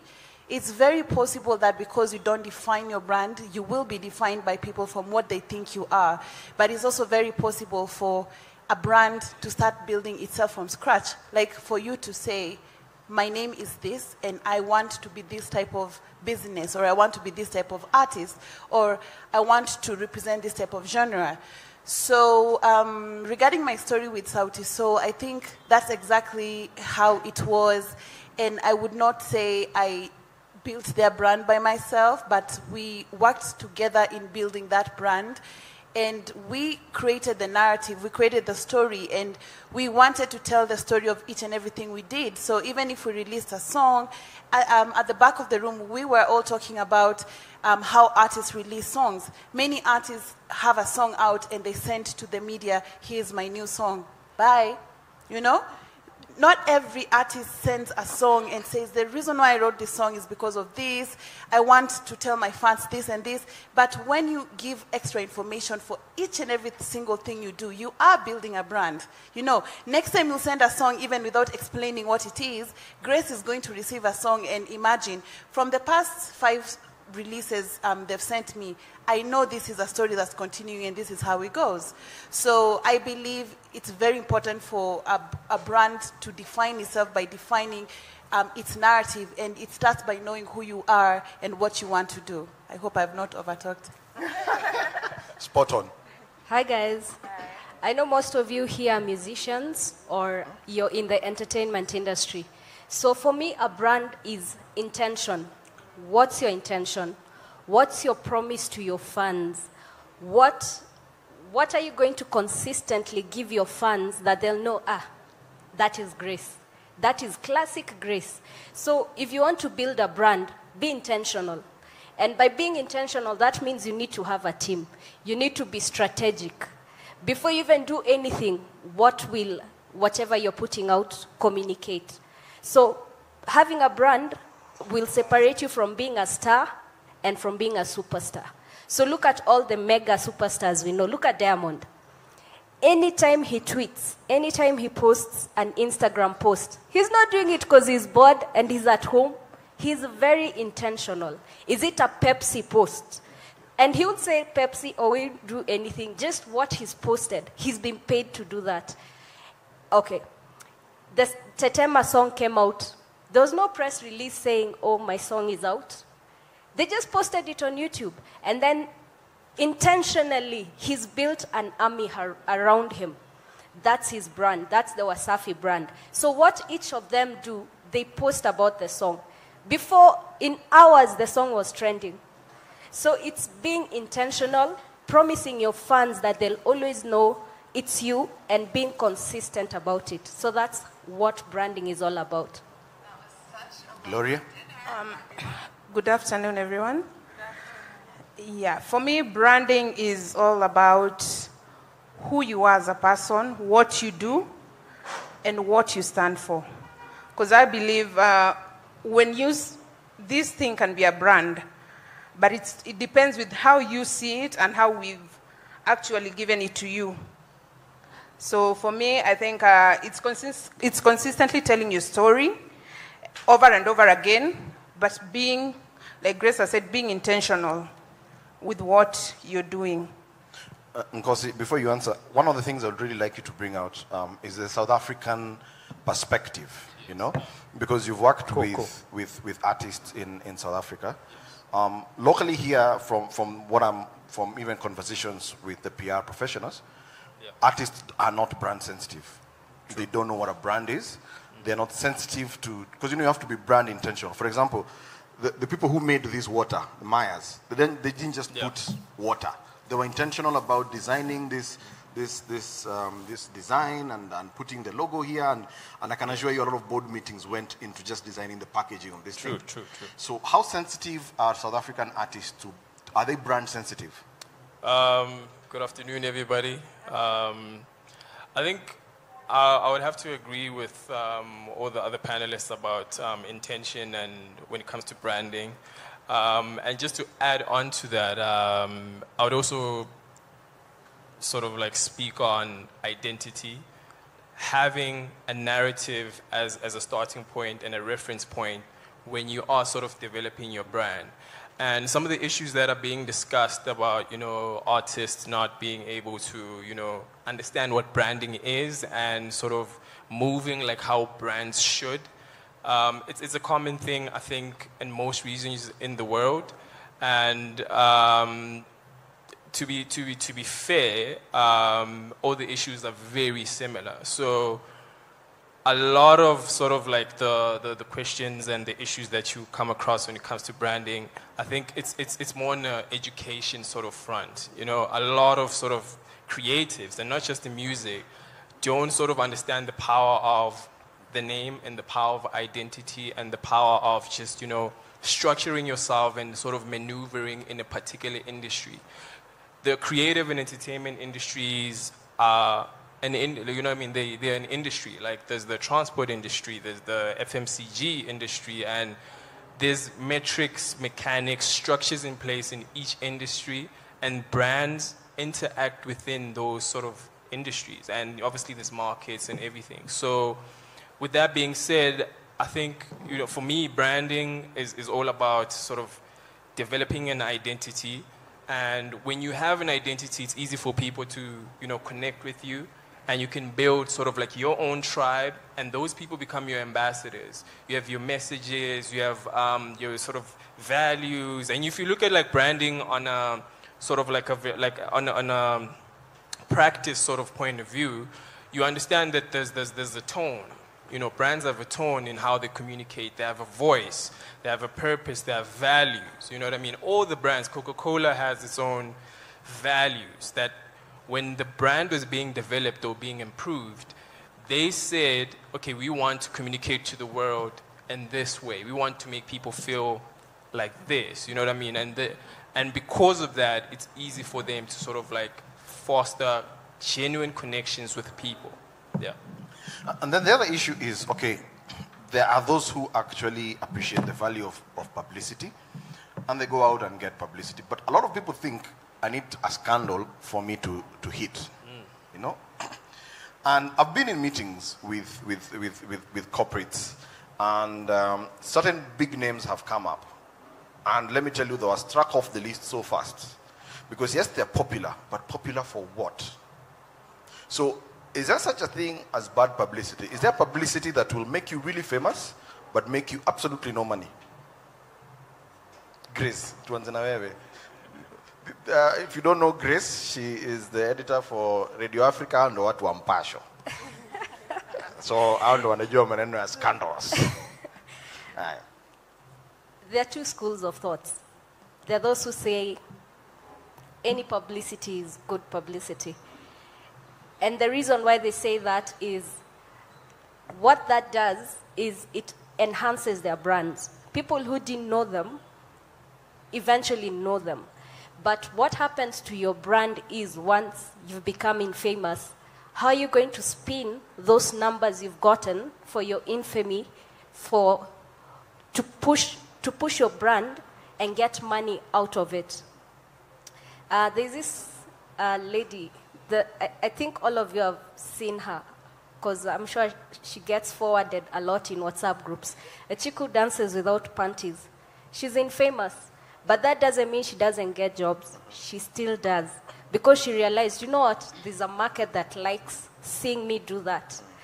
And she was getting bad publicity, but she spun that to give her financial gain. And then there's the other side of infamy that you never get back from. If, assuming you're accused of either rape or a crime, your career is over, because then you'll end up either in prison or just the society will shun you. So it all depends with how you spin the bad publicity you get. The spinning. So Anyiko, I'm sure in your career you've handled a lot of, it's called crisis management, you know, and that is where you're taking a not so good, basically a scandal, you know, and like Grace is saying, how do you straddle that very thin line between infamy and popularity? I think when you have a scandal or when you have a crisis, it's literally at the PR person's worst nightmare. And it will happen when you don't expect it to happen. And I think a lot of people want to ignore it, and they take a long time, and you've seen even what happened when the NY Times posted the images of dead people from the Dusit attack, and when Kenyans told them immediately, the first response was almost kind of like a defense, like the editor was like, oh, it wasn't my fault, you know, and then in the morning they had to issue an apology, and she actually had to take down the tweets. So I think from my experience, I can only speak from my experience, the very first thing you need to do is to own the fault or the problem and take responsibility, and the next thing you have to issue an apology. Because when you don't do that, things get out of spiral, and there's a time limit when people do not accept apologies. I think when it goes too long, like even 48 hours, they already feel like you took too long, and then you apologize and they still say, they don't take it, they still want another apology. So I think from my experience, you really have to know when it's a crisis and to explain immediately. And sometimes a crisis doesn't have to be someone did something wrong, but depending on your client, like you could even have a bus company or a travel airline, and the plane delays a whole 24 hours because there was snow somewhere, or there was an accident, a road accident, and some people saw the pictures and put it online, and people thought people died. You know, that's a crisis. You need to come out and say nobody died, or one person was hurt and they're in hospital, instead of waiting for people to come back and start to ask what happened. But I will also add on what Grace said. When it comes to celebrities, entertainment, music, there will always be those type of crises when, especially I feel this happens a lot to women in entertainment. When, I don't know, you've had stories of, sex tapes, and I don't know, you're in the club and you expose, it's happened to even some of my clients, that a lady went to the club and she was taking images and videos with some guys, and she was, she kind of went out of control, and then these images circulate on social media, So, for instance, when that happened to one of my clients, I just told her, we have to ask your fans to report this content for it to be taken down, because they are using your images without your consent. But then in the other case that Grace talked about, when everybody's talking about you or you're trending, I think it would be a great opportunity to use that for your benefit. You could be nominated for something. Ask people to vote for you. You could have a song that you were not planning to release it immediately. Wow, what's the saying? Make hay while the sun shines. So, Nkosi, what's your experience in South Africa, and especially about sitting down and coming up with a media strategy that takes you? You spoke earlier about being intentional. How do you sit down and decide? Yes, I can get coverage. If you have enough networks, it's easy to get coverage. But the question is, how do I get coverage that is actually building my brand? So I think it all goes back to you knowing what you want, and if you are working with an artist or a particular brand, it makes it easier to sort of develop strategies that are going to be brand aligned in how you sort of approach, the whole coverage aspect of your strategy. I think knowing your positioning and knowing what you essentially want. So if you're releasing a song, you're releasing a video, we spoke about intention. Why am I doing this? Like, there's a sort of a whole thinking process of, it's mainly used in engineering, and I think you can sort of apply it anywhere. Like the 5 W's and 1 H. Like what, who, where, why, and when, and how are you going to sort of like do it? So all of those sort of questions, like if I'm releasing a song, why am I releasing the song? Where am I going to release it? Who do I need to sort of go and speak to? Who is my audience? What am I trying to say, and how am I going to do it? So if you have sort of like that clear picture and you're sort of plotting, it's like a graph, really. You know what I mean? You plot according to what you want to do. All your sort of like your cards, you put them on the table, you sort of develop a roadmap. Because I always sort of advise, like, especially the up-and-coming artists back home, is that like you have to sort of, number one, know why you are doing this. And then secondly is also making sure that you plan ahead. If you are going to release a song, especially if it's maybe part of an EP or LP or an album, what is the period? What is the period? Like, what are you trying to say? Build those relationships. Start contacting media way in advance. You know, give them exclusives. Build those relationships because they are important. And at the end of the day, every song and every sort of piece of content that you release will have some form of an impact on your brand. And if there's sort of like a crisis or something very spontaneous and unexpected that happens in your sort of your journey, like maybe a crisis or any drama, you know, having strategies and sort of an approach on how to sort of handle your own machine, because all artists are building machines that are going to sort of push messages and communication to people. You make people feel a certain way. So if there is any crisis, you would know because you understand where you are rooted. You know, so it's all about being rooted. And knowing that, it's easy for you to sort of develop roadmaps and start from the beginning. Plot, structure, know why you are doing what you are doing.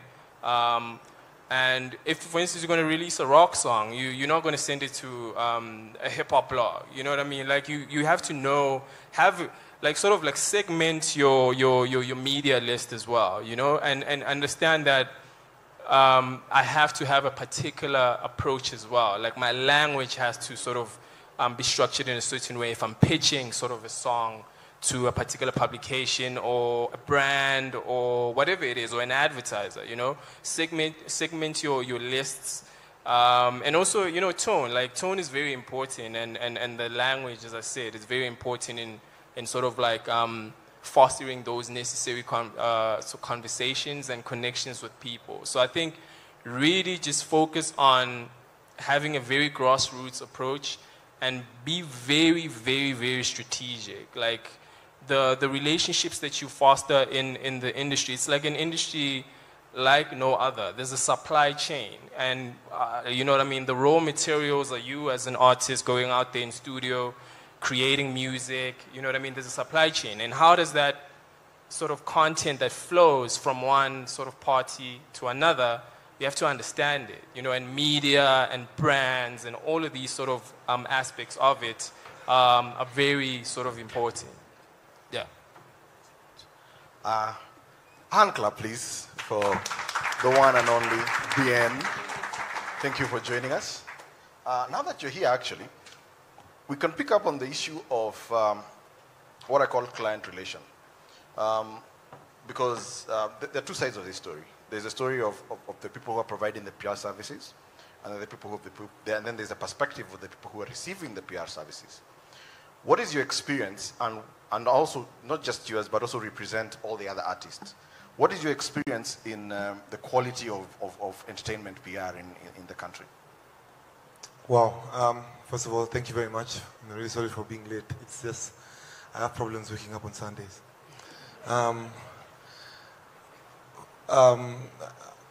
You guys are talking about PR and musicians, yes, and the relationship. That was a space that didn't exist. So we had to make one for ourselves. And so if you look at Anyiko, where Sauti Sol and Anyiko come from, and where Grace and Sauti Sol come from, it's just everybody on this panel really. It's just a journey of correcting ourselves, finding ourselves. When we started working with Anyiko, Anyiko opened the first Sauti Sol Facebook group. Actually, I don't know if Sauti Sol is the first artist group to have formal in-house PR for an artist. I think it's one of the things we implemented really well. And so from the time Anyiko joined us when we were still in Campo, and we started doing the PR by ourselves, we didn't even know what we were doing. And now to see what Anyiko PR has branched out and grown to, and what Sauti Sol has become, it's evident that it's a service that's needed in the industry. And I just think the problem is that artists don't want to invest in it. Because 90% of the time I speak to artists, an artist will be like, they have a hot single out, they're really racking up comments on Instagram, and they think then that's enough PR, you know? But it goes beyond that. So what happens is those kinds of artists start to make money, but they invest all of their money in buying a car, buying a piece of land somewhere. They invest all their money everywhere except in their craft. and especially on PR. And PR is a subtle cost that can't be ignored. You just have to like invest in it consistently throughout your career, because the good PR you've had in the times when you are chart topping, that's what comes to rescue you later when you're not chart topping, but you're still doing cool shit. But maybe the industry has moved on a little bit from what you're doing, but the PR you did at the time is what's going to put you head and shoulders above everybody else. Interesting. So it's a long-term investment. It's a long-term investment. Then you're never going to see the fruits immediately. So you can't invest in, and PR also results are not tangible. So you can't say you can't start telling Anyiko, this year I spend 1 million on PR, na sijapata 1 million followers on Instagram, sijapata, because you can't really touch those things. It's just the benefits that come to bite you back in the ass, like X amount of time from, forgive my language, guys. X amount of time from, when you invested. Yeah. Interesting. And maybe because I asked a question earlier, and you can give me a chorus answer. Everybody grab your mics. He has said, do Kenyan, and this time let me ask the Kenyan practitioners, do Kenyan artists appreciate PR services? No. Answer? No, they don't. Very few of them do respect us, but most of them dealing with them it's an uphill task. Let me give you a scenario. A couple of months ago, I was doing PR for a certain artist. They actually approached me, and he had a good song, and it was a collaboration. But what happened was the other person they did the collaboration with didn't like, I think, the posters. Whatever agreement they had, it's like they fell out before we started the media tour. So we go to a media house, and it happened this other artist is also here for a media tour. They decide to fight. And this woman, the manager comes to me. I'm actually inside. I'm trying to talk to the director. Then someone comes and tells me, your artists are fighting outside. So I go outside and I'm like, okay, what happened? And she's like, you have to support me. She was almost suing me. So I told her, you know what? The deposit you paid, it's okay. The balance you have, don't pay me, and I don't think I want to work with you. Because at the end of the day, the media people are the people I rely on. So when you start messing them up, you're killing my business. So I think it's high time Kenyan artists learn and appreciate us, because we do a lot for you. And as an artist, if you don't invest in yourself, there's no way you're going to be like Sauti Sol. There's no way you're going to be like the Beyoncés and the Jay-Z's. You have to invest in yourself. So I'm not a PR guy, but from a media perspective, you will know when an artist is being represented by a PR because their work is usually well done. And you'll know when someone is just, I don't know, trying to do something fishy. So most of the time, as an editor myself, I get thousands, and I'm sure Grace also, you get like millions of people pitching, and they want to get music, and they want to be reviewed, and they want interviews, all that, yeah? So what I will do, I have deadlines. I probably have 1,000 emails to go through. I have a day to go through them. So what I'll do, I'll just go find Anyiko. That's the email I'll read. And probably it has all the things I need. It has all the artwork. It has good photos. The story is well done. It has no errors. And there's a song, and there's content. As opposed to if I go to a random person, say, Grace, you're an artist. You've sent me a song. I don't know where it's coming from. Kwanza, umenitumia audio. I'm a print person. What am I supposed to do with an audio? Suskize wimbo. Nini entertainment. As you're writing, you're being entertained. No. Support Kenyan music.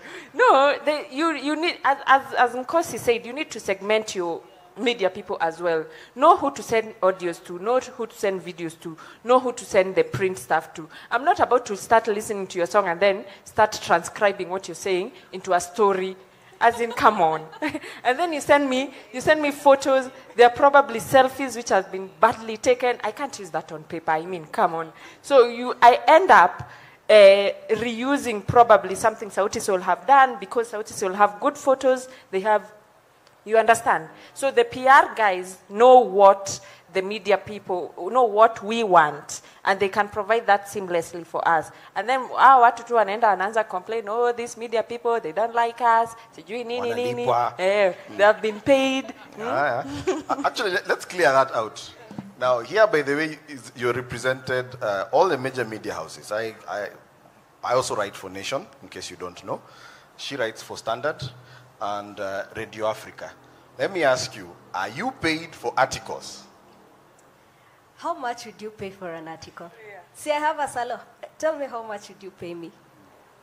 Because surely you're paid a salary. You want to be paid by an artist who's starting up. Why?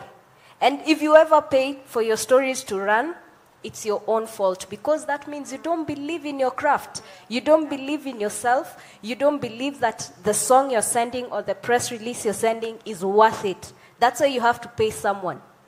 Don't ever pay. Take, even if it's 15 years, you'll make it, but don't ever pay. If you 15 years ni mingi, nimekwama. Hizi vitu mnasema zi make sense zingine. Let me give you a tip. If you're starting out and you want to send your music to a media house, hauna pesa ya kulipa anyiko or clientele PR hapa, and all you have is internet. Maybe your dad has Wi-Fi in the house. That's all you have. Here is one tip. Which song are you releasing? Is it urban? Is it hip-hop? Is it reggae? Listen to your radios. Take a week. One day listen to Kiss from beginning to end. The next day get to radio from beginning to end. Write down the names of the presenters. Write down the kind of music they play from what time to what time. Listen to the names of the presenters, because the emails, you'll always get them. You'll get them even on if you Google the names. On social media, you'll get the names. Listen, do your research. Listen to homeboys from morning to evening, lala usiku midnight. Write down all those names. Write down the genre of music. Then, when your dad comes with the newspapers in the evening, read all the segments. Find out which segment suits your brand. Write down the names of the people who are writing those stories. Then once you've done that, then there's TV. Watch TV from, nowadays you can watch TV on YouTube. You don't have to buy Bamba TV, but buy Bamba TV. You don't have... Marketing. Lazima use bwana. Plugging ndio niongezee mshahara. So watch everything. Then that's research for like 2 months. That's your own research. You've invested your time, your blood, your money in that research. Don't share it with anyone. That's your secret tool. Then what song are you releasing? If it's a reggae song, you already know it's Ghetto Radio. You know it's Mbusi and Lion on Radio Jambo. If it's urban, you know it's Kiss 100, it's East FM. If you're Indian, if it's rock, it's XFM. So you know that. Then this is what you do. Write to those people a nice email. Introduce yourself. Of course, they'll delete those emails because I want time. Then take yourself to the office. Go to the reception. Tell the receptionist, Neza ona Mbusi na Lion. See, they're human like you. What's the worst they can do? Beat you. See, they'll still talk to you. You've met them. That's it. You've met them. You told them, you guy, may I have a song? It's very hot. And please, have a hot song. Usiwesti watu time. Have a hot song. Have a well put together song. And then, don't play it the first week. Next week again, go to the reception. Can I sing Mbusi and Lion? They'll come. Wait for them uko chini. Niaje manze. Song yangu. Make them know who you are. And then without, in like at least 3 months, song itaplaywa. And that's your effort. Because you don't have money for PR. But what you've done your own research. So that song won't be played. But what's the lesson from this? You know who your audience is. You know where your audiences can find your music. So it's all about taking the time, being intentional. Find out who are you, what do you stand for. How are you going to have a pitch, a 5-minute pitch for someone who doesn't have time for you? Because you're meeting someone for the first time. You won't start and saying, manzenyo ase I'm playing his songs zangu. First of all, you've put that guy on a defense mechanism. He'll be like, who are you? Which song? So what you do, go talk to them like they're the CEO and you already have a job in that company, like Abari Mkubwa, niko na song noma sana ndio hii. Even before he says just give him and then sema, so sintakutafuta next week. Don't take a no and don't give them a chance to say no, because most of the people I've been writing about have been that brazen and very intentional and very forward until you're like, okay, nipetu, bring. And listen to it. Then when you've given them your music, ask for feedback. Feedback is very important because everyone believes the product they're putting out is dope. And when someone tells you it's not, unajam. It's fine, amekwambia it's not. Go listen to what they've told you.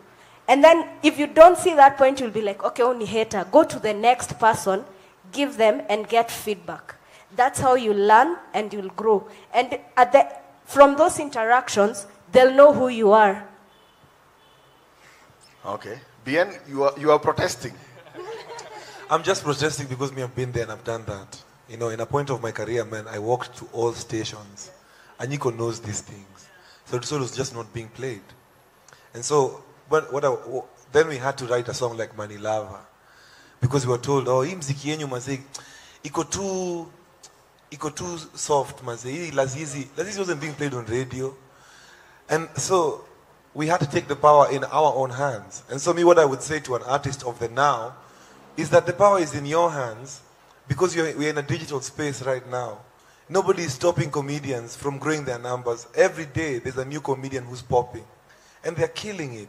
Why not the same as musicians? When I meet younger musicians, 80% of the time, they want to complain about the system. But when I look at their Instagrams, when I look at their social media platforms, I don't see a single video of you even singing with a guitar live for your fans. So there's just basic things that we need to workshop as an industry about the digital space that will give artists independence so that we don't necessarily have to like depend on traditional media, because traditional media follows what's happening in the digital space. So if you guys are seeing, for a great example is taka taka taka taka mapepo, hiyo ngoma mimi nilijua kwa Instagram. And so when I got the song on Instagram, I was like, who is this guy? I followed the guy. Now I didn't have to hear that guy on Kiss. I didn't have to hear that guy on any other station. The power is in our hands now. We need to stop the blame game. Because I've been given so many no's in my life. I'm still getting no's now. You know what I'm saying? But the thing is, we just need to start driving the bus. Start driving the bus. We can't keep pushing. Yeah. Okay. You can't have the blame game. And I think just to sort of like add on that, like the internet has allowed us to have like a very sort of like low, entry. Like the barriers of entry have significantly sort of like decreased. Basically, you know what I mean? So it's all about sort of like building your own leverage and understanding the power of social media, the power of having like a very simple but well put together like websites. You can use free platforms. There's like a lot of like free platforms. Like it's all about, understanding how you can sort of like, extend your reach using the tools that you already have. There's SoundCloud, there's download platforms, there's Facebook pages, there's all of these tools that you can use as it's being said right now. Instagram,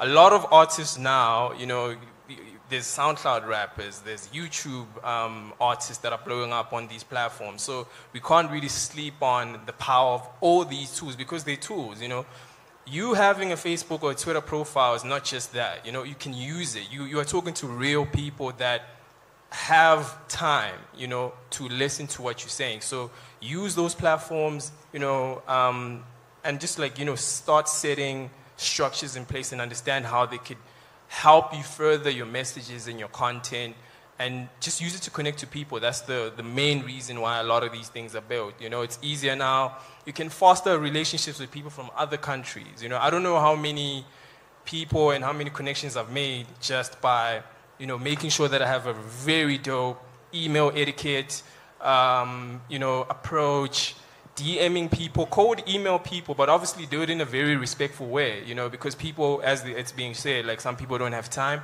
But I think use all of the platforms that are available to you because they're there for that. That's where you can spread your messages. That's how you can build your own tribe, your own community. It's all about building communities. And a lot of these platforms are user-generated content platforms. So anybody can, like, you know, be on them, build like a following, and then you just feed them content. Be real as well, you know, and because that's what people want. People want different types of content, especially with artists. Like, they want to know what you eat. You're walking your dog. They want to see those real moments because that's what, like, social media has allowed us to do. It has allowed us to sort of, you know, kill the sort of like the higher, exactly, you know what I mean? And now people can get to know you, and that's where you can build those genuine connections. Excellent. Now, on to a very thorny issue. Thorny. Media relations. The kizungungumu inaitwa media relations. Now, the journalists who are here, how many of you have had to cancel an interview because the artist refused to show up? All the time. Raise of hands. All the time. Okay.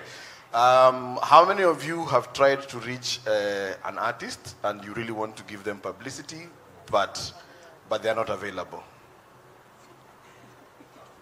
Okay. Tunaonewa hapa juu.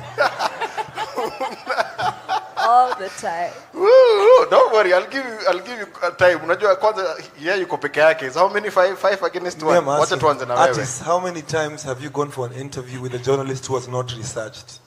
Okay, I agree. Uliza maswali yako. No, uliza. Okay. Uliza maswali yako. Artists, how many times have you opened The Nation, The Star, and any other publication, and just seen a shit story written about Kenyan, like, music and artistry? In fact, for the longest time, The Nation has systemically written stupid stories about Kenyan art and Kenyan music for a long time. I mean, I'm talking like Diamond Platinum's paid 7 million for Stu what. And then on the next one, you see Sauti Sol stranded in Kakamega. I have read The Nation for years, and we have an artist group, and I'm always saying, like, why is it that even the headlines are sensational? Look at the headline for this conversation we're having right now. What is making Kenyan artists miss big money? That's a sensational heading. You know what I'm saying? So I think we all have our issues. And I'm not here to point fingers. That's why it's called ONGEA. That's why this place is called ONGEA. In fact, that is the article. That was my article that actually sparked. Your article? Yes, it was my article. I was so pissed at you that day if I found you. That was my article, and that's why I'm here to respond. And that's why it's called ONGEA, by the way, because you're here to talk. Sawa? So there's two sides, and by the way, that's why, in fact, I kept off that topic until BN walked in. Because that is a topic that there's two sides. There's one thing I've always believed. A story is like a coin. There's two sides to it. Okay? So if you look at one side and not the other, you'll miss out the whole point. So that's why I want us to look at Sisi Wote, so that at least from here, we go forward to Kiskizana. Sindio? So on your end, on one side, now today I'll be a moderator as much as I'm on one side or the other, but I'll try to be, I'll be, you know, katikati. I'm the judge of them. So, nyinyi watu wa media, why do you have sensational? And let me tell you, like that headline, I'll give you, I don't know how much of it I can reveal, but that was, I'm not the one who chose, I'm a writer. No, it's your editor. It's my editor, yeah. Right?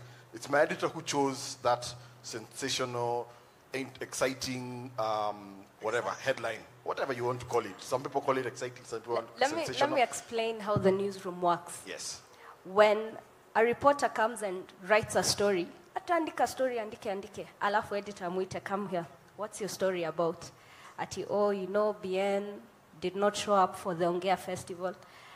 Okay. Atasema, so where is the story there? So what? So, unapigia BN. Utapata BN ako stuck in Kakamega. So the biggest story here is BN stuck in Kakamega. Why? Alishikwa kwa hoteli, hakulipa. So, BN, this is a cause and effect. A reporter came to ONGEA, hakupata BN. What was the story? You're in Kakamega. You missed your flight because... Maze, lakini, can I ask you a question, Grace? I want us to be very, very objective. You just don't feel like as media practitioners, that for the longest time, the biggest stories about Kenyan music have not been success stories in the newspaper. You know, like I've watched the nation do that since I was in high school. Like I've seen it happen. Like all the stories that were music related for the longest time were just not success stories. I beg to differ because... And what happens, we dwell on a lot of stuff that's just crass, wrong. We dwell on the bad fruits when we're representing the Kenyan music industry. And then when someone else in another industry, when Casper Nyovest fills up a dome, we are with Casper when he fills up a dome. I beg to differ because when you launched Live and Die in Africa, you got such beautiful press. Did you not? Yes. Yes, but still you got, because we appreciated. We appreciated that Sauti Sol is doing something different, beautiful, and everyone was on board. Everyone gave you beautiful publicity. Did you not get that? We appreciate good. Moderator, can I come in? Okay. Moderator. Yes. I feel like I haven't spoken in a long time, and I remember what I wanted to say from the last point, and then we moved to another point. I'm like, So the first question you had asked was, do the artists or do the clients appreciate the PR? Yeah. I would be lying to say they don't appreciate, because it is because Sauti Sol appreciated me and the PR I did. That's the reason why I'm here. You know, that's the reason why I started a company. If they didn't believe in what we were trying to do together, I would never be running this company. I'm a journalist by profession. I would still be working at KBC or back at BBC or DSTV. But now I quit all my journalistic work to do PR because of the investment that they put in PR in me and the dream, right? So I will say that... Makofi kwao. However, I will say that there are a lot of Kenyan artists who, I would not say they don't appreciate us or don't appreciate PR, but I would say they do not know the power of PR and the power of social media and marketing. If you look at Sauti Sol's biggest moments, they came from social media. You know, Dancing with Obama.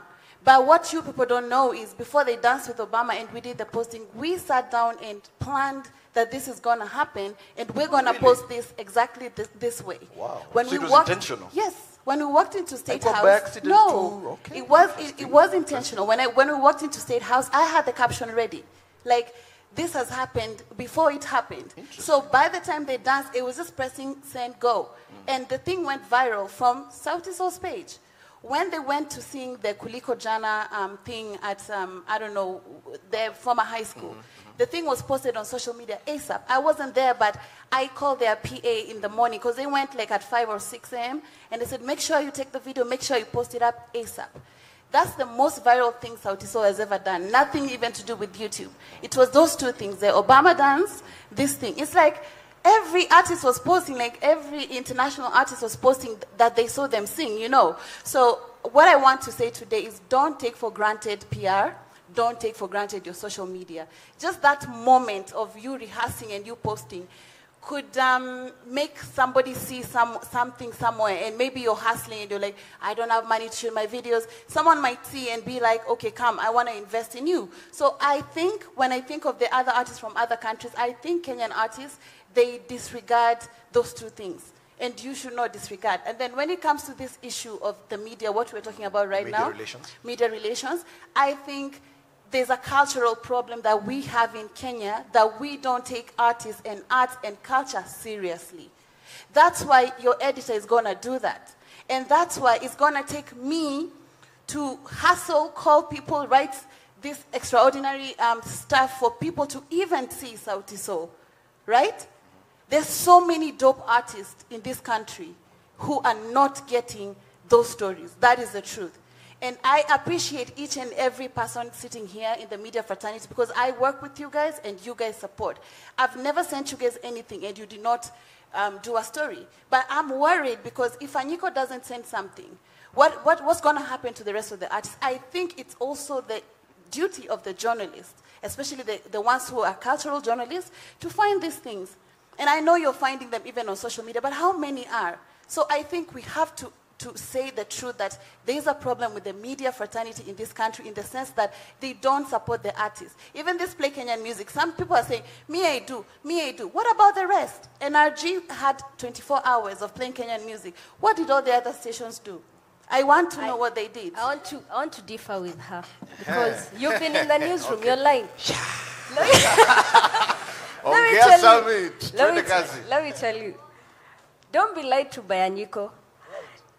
As journalists, she was also in the media house before she went and did PR. You're in the media. You're in the newsroom. She's in the newsroom. We are dealing with old school editors who don't understand who Sauti Sol is. So, for them, they're thinking to write headlines like politician, like a political story. Am I lying? It's true. So for them, they're thinking, okay, this guy in the civil servant office, who will read the newspaper? What will they read more? This headline or this headline? So all the time, as much as, yes, you're saying, oh, media, you're not supporting, we also have our own mini fights in the newsroom where you're trying to tell this old guy, listen, that's not how you can write this headline. But he's like, okay, this is what is happening. How else can we write it? You know, for them, it's black and white. It's either this or this. And this means it's on this already, this other side where already the artist will be like, nye ampendi to support. But we also have our own fights, our own internal fights. And when you see that a newspaper has a pullout for entertainment, that already, there's a market for that. And that pullout is there because there already is a market. So why would we want to kill the entertainment industry? Nani atatuandika job na tujui kurap? Because news is when a man bites a dog. Yes. Listen, man, I've also studied like journalism. In fact, actually a journalist. If I wasn't a musician, I would be a print journalist. Yes. So I understand the politics of the newsroom. Yeah. I understand all those things. But you see, I just want to say what Anyiko said. We have a cultural problem, guys. That's where it's all coming from. And here's the thing, that culture will not change unless we are both intentional. Like I said, we also fight for our own battles in the newsroom. That is us being intentional, because we are saying, if we kill the industry, what are you going to write about? Me, I don't know sports. I don't, okay. And then you also realize that bad news sells more than good news. So if we have the option of giving Bien was caught in Kakamega over he released a song, we'll definitely go with Bien was stranded in Kakamega. But so there's that too. So can I ask you a question? Ask. You know, I feel like what we are doing right now as young people, the impacts are going to be, we're not even going to feel the impact. Our kids are going to feel the impact. Very true. So you have a social responsibility to prime art in what you do. And in all the headlines you could choose, if you choose, because the audience is transic. That's what we learn in media school. The audience is transic. And the media sets the agenda. Even in the Play Kenya Music conversation, I still, a media station as big as KISS, I can see an opinion leader saying, Play Kenya Music Angoa on video. Like, these are things that I've seen. You've seen it, right? Yeah. So, I'm just trying to figure out as a musician, who is trying to leave a legacy? And you, as media practitioners, who when we are in our 60s will say, Maze, time yetu tulitesa hivi. Because me, I've been to Tanzania, I've been to Nigeria, I've been to all these markets that are thriving. Those guys write good stuff about their artists. When somebody fucks up, of course, man, let's decay the hell out of that person. But can I be honest? Also, there are many good things. There are like 10 tabloids. No, TZ has 10 tabloids. And they don't all write crap. They all write, talk to me a link. They all write crap. 10 tabloids, 10, print, not online, okay. 10. Kirongo, I'll send you a link, all of you. Let me say something. Okay, guys, I feel like I'm being objective, so I'm going to stop. No. Let me say something. And that's why I'm giving you a lot of airtime, because you're representing one side. And that's why your perspective, by the way, is very, very important. And that's why we are here to have that conversation. So let me say something. So let's not look at the crap on some other media and try to look at our crap and compare and contrast, right? Let me finish. And I also want to conclude on what we were discussing before, because you said I lied. I did not lie. I'm a journalist myself. I worked at the BBC. I worked at KBC for 7 years. I was the first person. I was the first person to ever interview Calligraph on TV. Why? I'll explain why. Okay, clap. You can clap. Clap, clap. Round of applause. But I have experienced those challenges with my editors and my producers, because at that point, he didn't have any music video. And I knew him because he was calling me. I was seeing him when I go to WAPI and stuff, and he was like, you have to interview me. And my producer told me, you cannot interview someone who doesn't have a video. It's a policy of the TV station. If you interview him for 15 minutes or for 10 minutes, what are we going to put as a cutaways? I went out of my way to call him and find out where you're going to battle over the next 2 weeks or 3 weeks. We went and shot those videos, and I came back to my producer and said, we have all these cutaways, now let's do the interview. And when we did the interview, like, this is my first interview. I was like, what do you mean? Because from the way Calligraph sounds, you know, the way he talks, I used to think like, oh, he's all over radio and he's a superstar. I did not even believe that that was his first TV interview. So what I'm saying is, I'm not blaming you, and I'm not blaming, actually I'm blaming your editor, and I'm blaming the media owners. They are the ones who really need to shape up and to change. Because I do understand, and even you have your role to play, and I know you're playing your role, so I don't want anybody to feel on this panel that I'm pointing at you or I'm saying you're not doing your job. What I'm saying is, we need more of this to be done. We need more platforms, and we need you guys to stand up to your editors and say, no. And I've written even for Nation. I've been contributing for Nation, and I wrote one article once about the Kenya National Theatre when they had stopped the plays there because they were undergoing a renovation.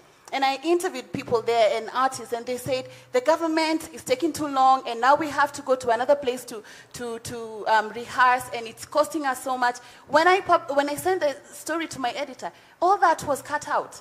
You know, the place where the person was saying the government should look into this, it was cut out of my story. So I think we also need to know that depending on which media, there's so much you can do. But I'm saying, like, even radio presenters, they put in songs, and they are claiming on social media, I don't put the songs, it's my producer. They do. I go to radio stations and I tell them, play this music, put this, and they do. So, okay. And when they put it on radio, how long does the rotation go for? Because they can put it, because yes, the guest is coming, but does it go on rotation? As long as they can put it, I'm fine. But don't lie to Kenyans and say you can't put in the music. Does it go on rotation? It doesn't. Because there's someone else who schedules. How it goes on rotation is dependable. It depends on the fans also. On demand, on the fans. Yes, on the fans' demand, not on a person. Yeah. So you can't say the presenter refused to wait. Okay. And then the way you fought for Calligraph's interview, that's what I'm talking about. You fight for your story. You tell the editor, no, this is what I want and this is what I'm saying. So that's what I'm saying. In the newsroom, you also fight for your stories. So when you go on Twitter and then you find an artist who you've interviewed, they're writing there and saying, to our media. And then you're like, but I was fighting for you yesterday for my story to run. So we also feel like the artists are... But if you know you're doing your job, that's not you. You know, it's not you, but you're in that fraternity. No, don't fret. I'm also in that fraternity, and I don't fret because I know it's not me. Grace, when people say Kenyan musicians are crap, I don't feel anything wherever I am. I just eat with God. You don't, and you're there on Twitter. Which Kenya artist? No, seriously, because have you ever seen me like in such forums of music, Kenyan music ain't shit? The only thing I do is I actually retweet that, because I think that's a lot of bullshit. If you know you are good, if you know you're somebody who is like sticking to your craft, if you know you're somebody who's doing the right thing, why? I think all this stuff that arises with the Play Kenya Music KE, and then a presenter comes up and says something like, oh, you know, you guys have been lying to people, or you guys have been doing this. These are people who are feeling guilty for things that they have been doing wrong over the years. So if for the last 3 years, all you've been playing us in your shows is bongo flavor, and then feeding us with mass like pictures of you and foreign artists on your media, hell yeah, you should feel guilty when the Play Kenya Music convention is going on. Now, just 1 minute, guys. Thank you. 1 minute, Grace, before we go in, because I want us to get a South African perspective on this so that we understand. Is this a Kenyan problem, or do you guys face the same thing? I mean, we also struggle with the same sort of issues, but yes, there are policies in place that sort of help, artists and kill sort of bad representation, but it does happen where bad news and drama and sensationalism takes the fall. You know what I mean? So we also have the same issues. These conversations are very important, and we also have the same sort of issues. But I think everybody should take responsibility. I think you did mention that you are fighting these battles internally. I think the issue here is that the artists don't see that. You know what I mean? And that's where the responsibility needs to sort of show. And I think we are all in this industry together, so we have to hear each other, and we have to obviously have the trade-offs and have the differences here and there, because as I said earlier, we are all in the industry, there's markets in the industry, and there's a supply chain. I think the whole sort of idea that sensationalism sells and bad press sells and stuff like that, I think it's something we can't use that as an excuse. And we have to sort of make sure that the good stories, and listen to the artists as well, because yes, there are agendas, yes, there are all these ulterior motives that we need to push the negativity and all of that stuff. But I think if we all sit down, this is very important that we sit down and we share, because in South Africa you do get a lot of stuff. You find reporters writing bad stuff about Casper, about AKA, they also do focus on that, because they still have the thinking that, okay, this, because it'll get me clicks, there's clickbait, there's they're trying to sell papers, so I think it's also a business model thing, because I need to, meet my objective of selling, 1 million copies of my newspaper, let's just have this bad sort of representation of an artist. And from my view, we have to have a very fair trade-off and have these discussions, because we also have the same. You can go to any country, I think the issues are still there. So I guess we are facing global issues. Yes. What SA has that we don't have and that we need to work on is policy. Yeah, true. All of these conversations of play Kenyan music, all of these conversations of the media is not playing us, the artists are not doing this, can all be solved by policy. I think policy is the best and safest way to ensure that generations of Kenyan musicians will have, a proper career. And if you look at now, the Copyright Act was last reviewed in 2001. Last I checked, when was the last time a media practitioner paid royalties to a musician? Very few do pay. Whoa. If you want to talk about that, the nation. That's another discussion. Yeah. So there's just things like those that are systemically happening that are making Kenyan artists not make big money, and they're all policy issues. Now let me agree with you, and now this is where the middle, and I'll give my own personal experience. I've been in the newsroom right now for 6 years. So, and one of the reasons why I got into PR is I got frustrated seeing the stories that should be on the paper not being on the paper. And I understood all those issues you're talking about, those battles that are being fought inside. Unfortunately, the artist who's outside there cannot see those battles. All they see is the output. So one of the reasons why I got into PR is let me get a few, and of course, unfortunately, I can't have everyone, and I can't service everybody. But this year, I'm actually going out and just giving some people some pro bono work, so that I can be your Anyiko. You get? So at the end of the day, here's the unfortunate reality. After 6 years in the newsroom, I can assure you, those battles will continue. But the issue is, how can we create, and that's why I was talking about media relations. Okay, because here's the thing, that Grace who's in there, that Rose who's in there, that Bonnie who's in there, is actually your fan. You get? There's one of the bosses that I worked for, I won't tell you who, but he's a big Masi Masika fan, huge. You get? And he's a major media practitioner. You get? So these people who are in there are your fans. So if we can just find a way to find out, yes, the media is the way it is, and we probably won't change it. But how can we create those relationships and have that person who's in there and identify this person who's in there who's fighting for you? You get? And maybe all of you may not be able to afford our services here, but how can you create that efficiency. You get? How can you talk to that friend of yours who's doing PR, or that guy who's a student of communication? How can you talk to them and then you get them, just like the way you guys did? You get? You literally build each other. And today you've built two very strong companies that are making a big, big impact in the industry just by working together. And I'm sure it's not like they were paying you at the beginning. You get? I mean, the reason why she left is because we couldn't afford her. You grew, and that's good. Like, you grew each other. You get? And you created space. So for me, the way I look at it is entertainment PR is a service that is required. You get? And for those who can afford it, and I know every time when I speak about this in these groups, I'm told, Boni, you're just marketing yourself. Yes, Mawaida PR, we do very good PR. Sawa. Anyiko PR, they also do very excellent PR.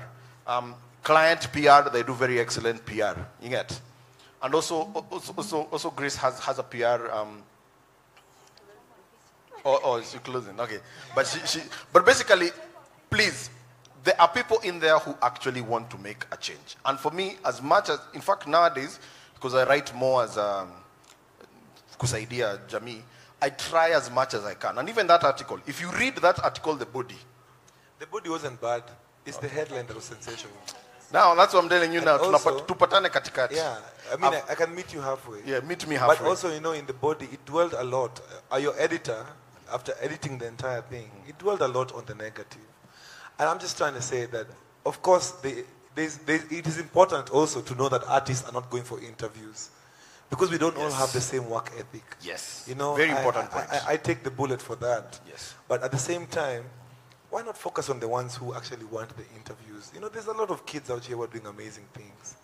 And I feel like for every 10 bad stories you write 3 good ones. You know, for a start. Okay. Yeah. Wapi makofi yake? So like I started this conversation, I was saying there are two sides of this thing. So I think what we need to go forward is, what does the artist need to do? What does the media need to do? What does the PR practitioners need to do? You get? And if I was to summarize this, and because of time, let me just summarize this. And if I get something wrong, we can move. Those who can afford the PR services, please hire these people. Sawa. They'll make a difference. Even if you can't afford, and if you see, the thing is, even if you can't afford PR services, you guys, if you go online right now and just check, there's so much, there's a wealth of information that's on there. These Lambalolo kids are not becoming superstars because they have Anyiko. No, but now on Coke Studio, Anyiko has to work with their staff. Exactly. Stuff that people said in the beginning, I'm sure somewhere when you watched Lambalolo in the beginning, this song maze ini nini chiki watu wanatoa kwa mtaa, lakini kisema tu that's the reality of the hood. And if you're yourself and you use the tools around you properly, I think you have a chance at it. There you go. Yeah. Yeah, what I can say is as Clientele PR, we started a program, sort of a program. Every Tuesday we do something called musical segments. So what we do is we get new music that has been released throughout the week, and then we post it on our social media platforms. But at the same time, you find I put out a poster and requested for the upcoming artists to send me their songs. But if no one sent, actually it was only one person who sent, and the rest, I was like, okay, but I'm not relenting. I'm still insisting. We do pro bono services, but you also have to show me the effort. It's not only coming from my side, but it also has to come from your side. And number 2, you also need to invest in photos. Sometimes an artist comes to you, they want PR. Number 1, they don't have a photo. They don't have a bio. And then, fine, it's good to bargain. But if you want to bargain, if I tell you this is what I can give you, let's meet in the middle. If I tell you, Provoke does posters. So when you're releasing your song, do what? Holler at him. He'll do for you a poster, and I'll help you push that poster. As much as I don't have that much followers, but I get traffic on my page. So it's up to you to show me the effort. So when I say, send me your music, just send me your music and your poster, and I'll gladly share it. You never know who's watching. So we need to go to our last segment before we go to Q&A, which is a quick thing. Here is talking about brand equity and ROI. I had a conversation just this week, and I can't mention names, but I was looking for a deal for 4 of the top artists in Kenya. And I was talking to a client, and we went through it, and they were like, hey, Boni, no. You know, now this is where we connect the publicity and the money. Okay. And there are several issues. I mean, I've done those stories where I've talked to the brand managers, and there are many brand managers out there who are saying, no, I cannot. Not everyone. They always those top 4. Of course, we have to also remember that most of the endorsement always goes to the top 4 or 5 artists. So there's that in mind. But also there is a huge, and unfortunately we don't have anyone from corporate Kenya to really represent that element. But I've heard that a lot from corporate Kenya saying we are not getting proper ROI from artists. Okay? And other segments, yes, but artists. This year, at least, last year, we had an improvement, let me also say. We had some big announcements. We had King Kaka getting a good endorsement, and we've had several other really good endorsements. You guys have had Chrome for a while. So there are success stories. But the general feel within the boardrooms is that artists, and that's why now I'm talking about the big, and now I want us to connect. How is the publicity and the brand building affecting now the big money? Today morning, I was talking to a friend of mine who is a communication stroke. She's a mdosi in a phone company. And she was saying she was looking for social media influencers in the music field. And she got some, but the 2 she got did not understand what social media influencing is and what the brand, how to market the brand. So they're given, and they're being paid good money, but here's the thing. They didn't understand what it means, them being a brand and the brand that is paying them being a brand means. So you end up seeing the artist tweet about their song and then hashtag the brand. So that doesn't sell what the brand wants. Yes, you'll get many retweets, but that tweet doesn't do anything for the brand. So they spend money, but they're not getting the value for that. Okay. So what that means, next time the brand has another campaign, they'll go for the other social media influencers and not go for the music influencers who already have the numbers, they have the influence. And that's because there's a disconnect where now there's this new market coming up and there's no one who knows how to regulate it. Yes. There's need for creativity in that. How are you going to market the brand if you've been given the contract? And so as much as, yes, you're getting publicity, what are you doing with that market or that amount of followers you've gotten? How are you converting to sales? So converting from publicity to money, to cash to money now for the client who's given you, say, 1 million to push this water. So how are you doing it? So there's that disconnect. And I think wale wenye wako hapa na hamna ideas, that's an idea you can start finding a way to get into that market. Okay. Anyiko, just very quickly, because we have just a few minutes before we go to the Q&A session. I think it's very possible that corporates that are approaching artists in this country and artists who are being approached by the corporates don't see where they come in together apart from the brand, the name, and the money. So what I mean is, if I'm an artist and I'm called by any corporate and they're like, we want you to be their brand ambassador, I'm giving you this amount of money, I'm not going to say no. I mean, there are some artists who are going to say, no, this doesn't fit my brand. But from where I sit, I would say yes, and then I will figure out how it will fit my brand.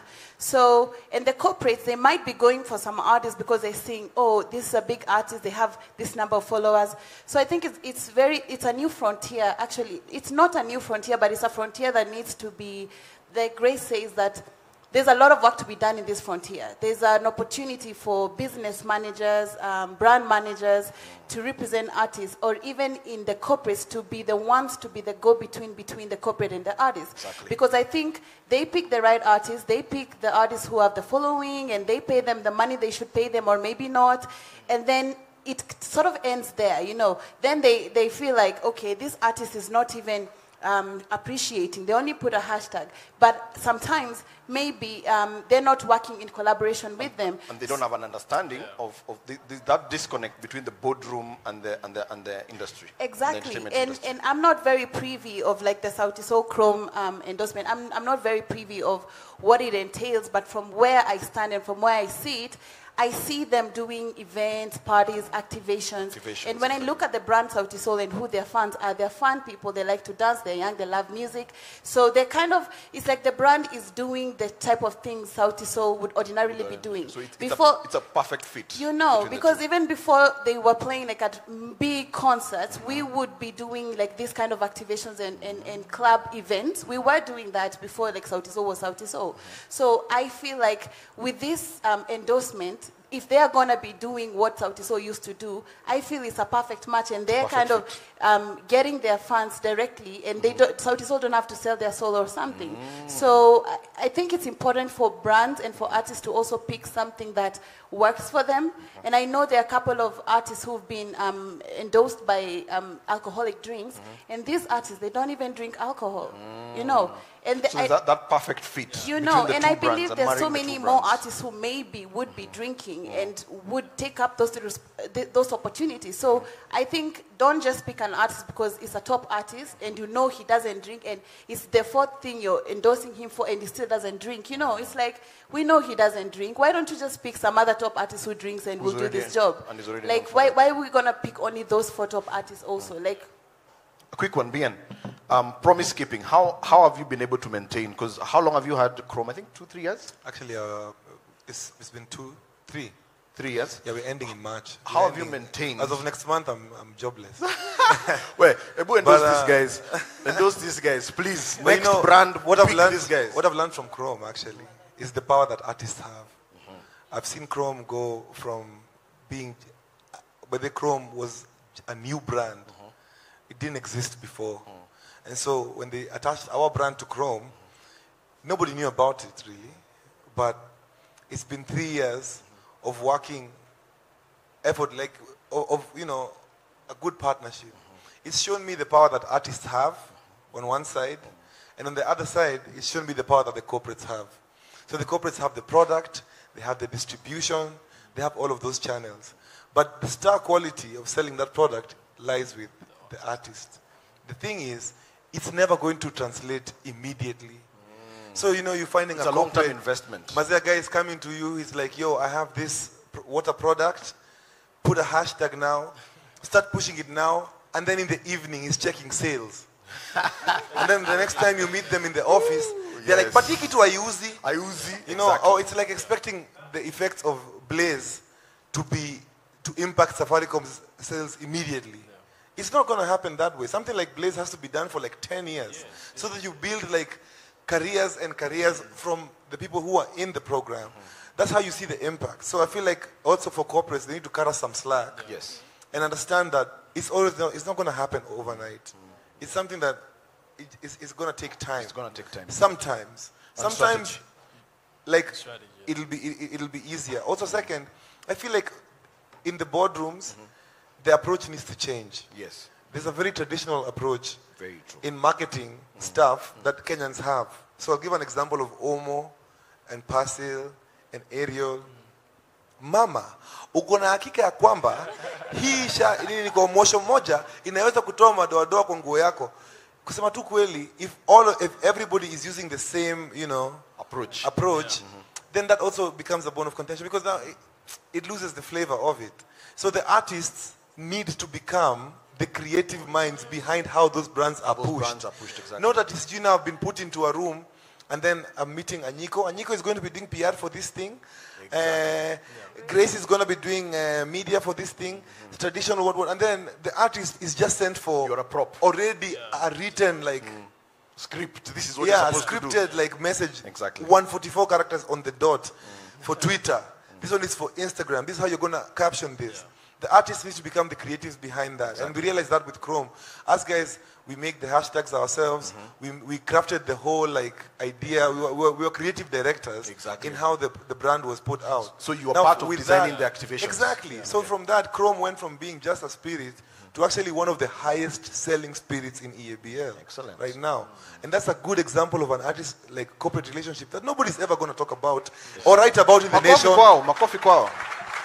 Because Sauti Sol is stuck in Kakamega. We'll get to that. But that brings me actually, I know again, this is kind of plug-in, but it's really, like this year, my company, we've invested in getting into that whole influencer marketing space. And it's a conversation we had also with Mike Strano, wherever you are, I know you're watching. We had that conversation last year. And we're talking about three things. One is activation design, which is what you're talking about. Even from picking the influencer. Pick the influencer, and if you do not understand, because you need to, for you to be able, and luckily for you guys, you have that mechanism inside. You understand the marketing and you understand the entertainment. So there needs to be like a priest who's marrying the two. So in case you don't have that efficiency within the entertainment brand, and you don't have that efficiency within the corporate, you need an intermediary. And even let me plug in, FAT do an excellent job with that. So corporates out there, talk to FAT, talk to Mawaida, talk to companies that can help you design. One, pick the right influencer. Two, design the activation well. Three, and most important, is what I call account management. Because here's the thing, you are an artist, you're busy, it's not like because you've taken this endorsement, now you're not going to do performances. So you need someone to manage that relationship. If it is like what she did for that, for the Obama thing. That is now the logistics. That's called activation design, like on the spot. So you need a logistics person who will say, okay, you guys are going to this place. This will be a good opportunity to sell Chrome or to sell your Nini. How can we get a photographer there, stuff like that, So you need that efficiency, that intermediary to make sure that these activations work. So that by the end of the activation period, one, the artist has grown their brand. Because personally, I believe activation should grow both brands. Yeah. You should grow the artist brand, and also you should grow the corporate brand. But very quickly, Grace, before we go to Q&A. I have a question for you as an artist. What he's talking about, do Kenyan artists have that kind of structure where you have a guy for marketing, a guy for PR, a guy to do that when you get activations? Because you don't have time to now think, what are we going to tweet? What are we going, how are we going to shoot a video for this, to post up on Instagram for this week? Do you have that kind of system in your artist management, and is that a popular thing among the Kenyan artists? So now, I can't speak for all Kenyan artists because people are here also to learn, and some have been through the systems, but they've not been able to maneuver as much as we have been able to. Okay. Yeah, there is no blanket way of doing this. What I've said is, as an artist, when you get an endorsement or when you send out, I don't know how it works for you. So I'll give an example of how Sauti Sol does it. Yeah? Okay, you guys, what are you drinking right now? What are you wearing right now? That's where we go look for the endorsement. Right now, Bien Maze, you're a young guy. You're looking to get married maybe. You're looking to have a family. So what's the most appropriate bank to approach so that we make sure that your dreams are guarded and so that it becomes passion entertainment? Passion entertainment is where you and the product are merged with your passions. If we see Polycarp is into fitness, we start to look for a product that's about fitness for Polycarp. So the first way to approach this thing as a musician, as an artist, as a creative, is from the things that you do naturally. So that nothing you ever put out there is, must say you're being made to push a condom, lakini when msewa. Ama you're being made to push a drink, an alcoholic drink, but maybe your faith doesn't agree. But you have the numbers, you know what I'm saying? So passion points. All of it, this is passion entertainment. It has to come from the passion point of it. So we need to wrap this up, and that's also that conversation which we had with Mike Strano back. One of the biggest problems, and I think ONGEA next year we need to do like an entire panel on just influencer marketing and how it can be done right. Because more often than not, what happens is a lot of corporates pick an influencer based on their own passion points and not the target audience. So me, I'm a marketing manager.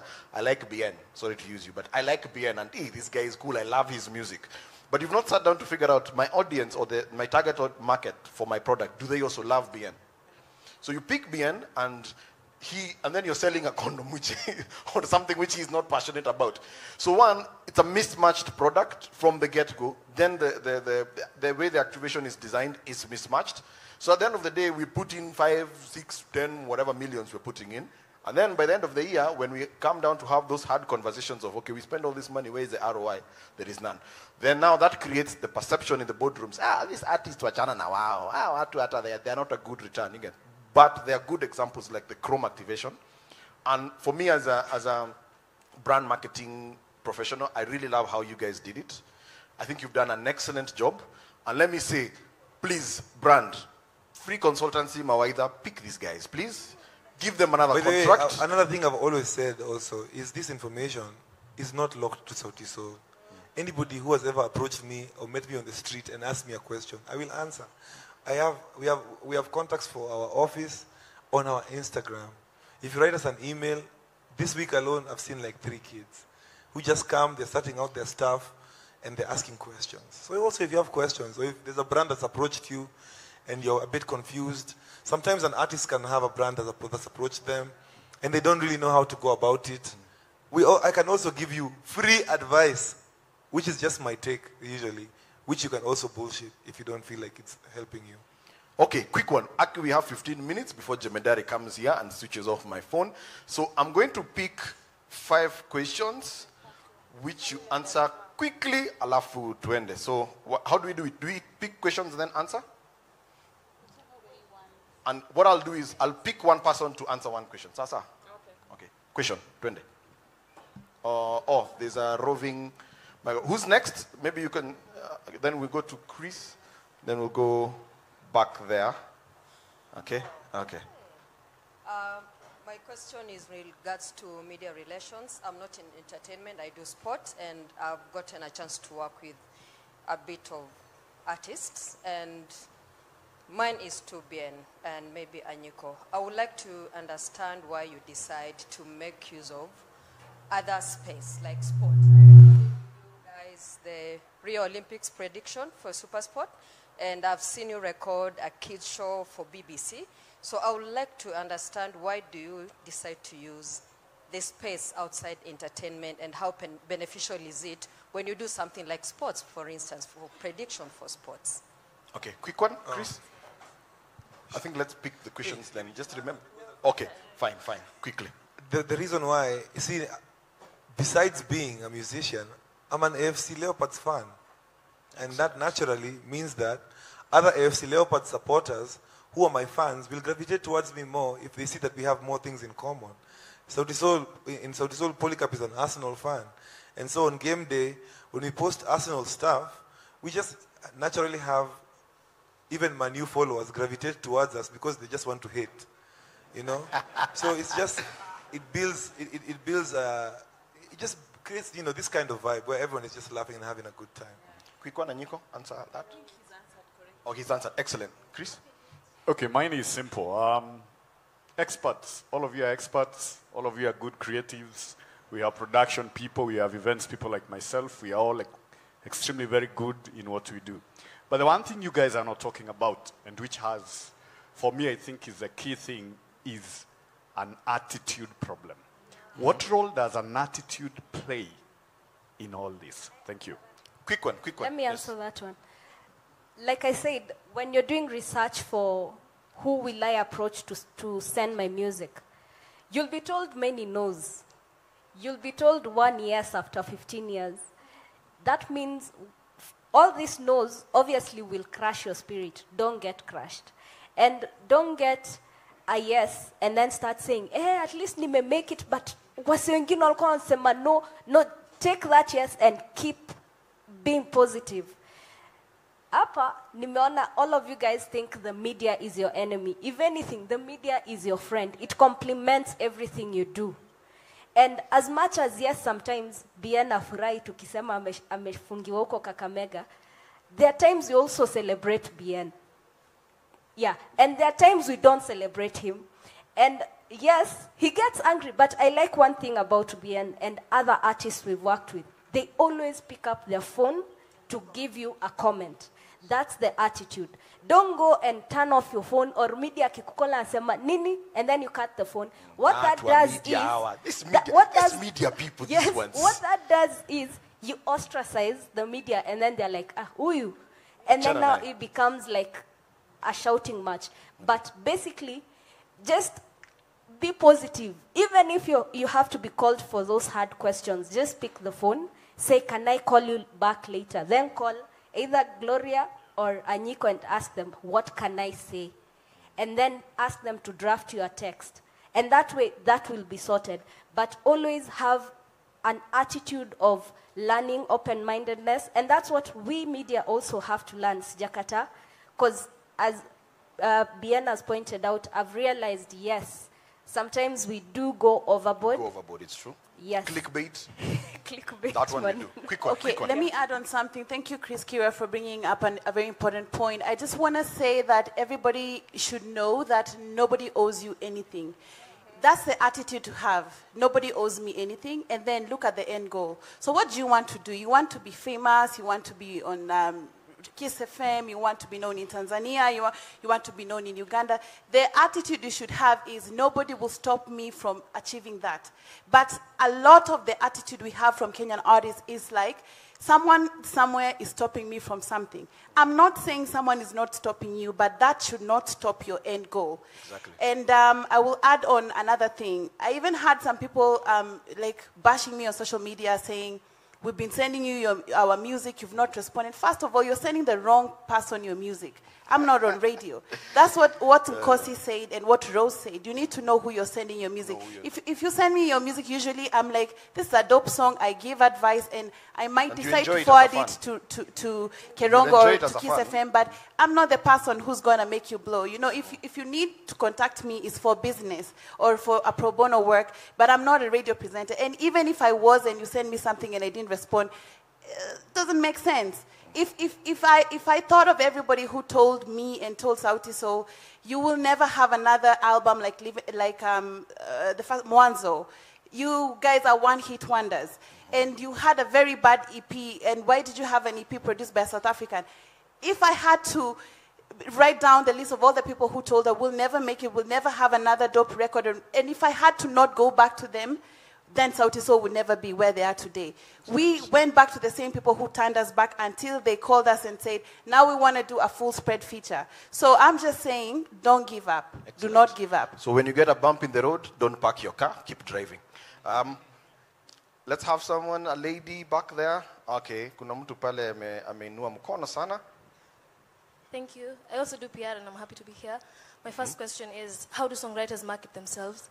And then my major question is, how do people who do alternative music survive on this industry? Because, you know, most music played is conventional or mainstream. The music people love, and that's mostly Afropop, reggae, and all that kind of music. But mine is rock or soul. And I know so many artists who had to transform from singing rock or pop to singing rock or maybe soul to singing something that people love. And how do you do a video without having to show off some weird parts that people do on TV, and then people get to like it? Because if you find even a PR person, I have so many friends who would help me on Instagram to get somewhere, but they have to make me either look too sexy or I have to overshow my body just for people to like me and to like my music. And most of my music is emotional, so I can't quite start showing my body, and I'm talking about maybe depression or sad issues and all that. So how do I survive? So I'll have Bien and then Nkosi do that, because I think Bien... I can speak for songwriting. Can I be honest, man? I've written so many songs. I've never been marketed, never been paid. But the other day I got a very unique chance. I went to Germany to songwrite for some German artists who are looking for an African flavor in their albums for Universal Germany, and I learned how to structure it.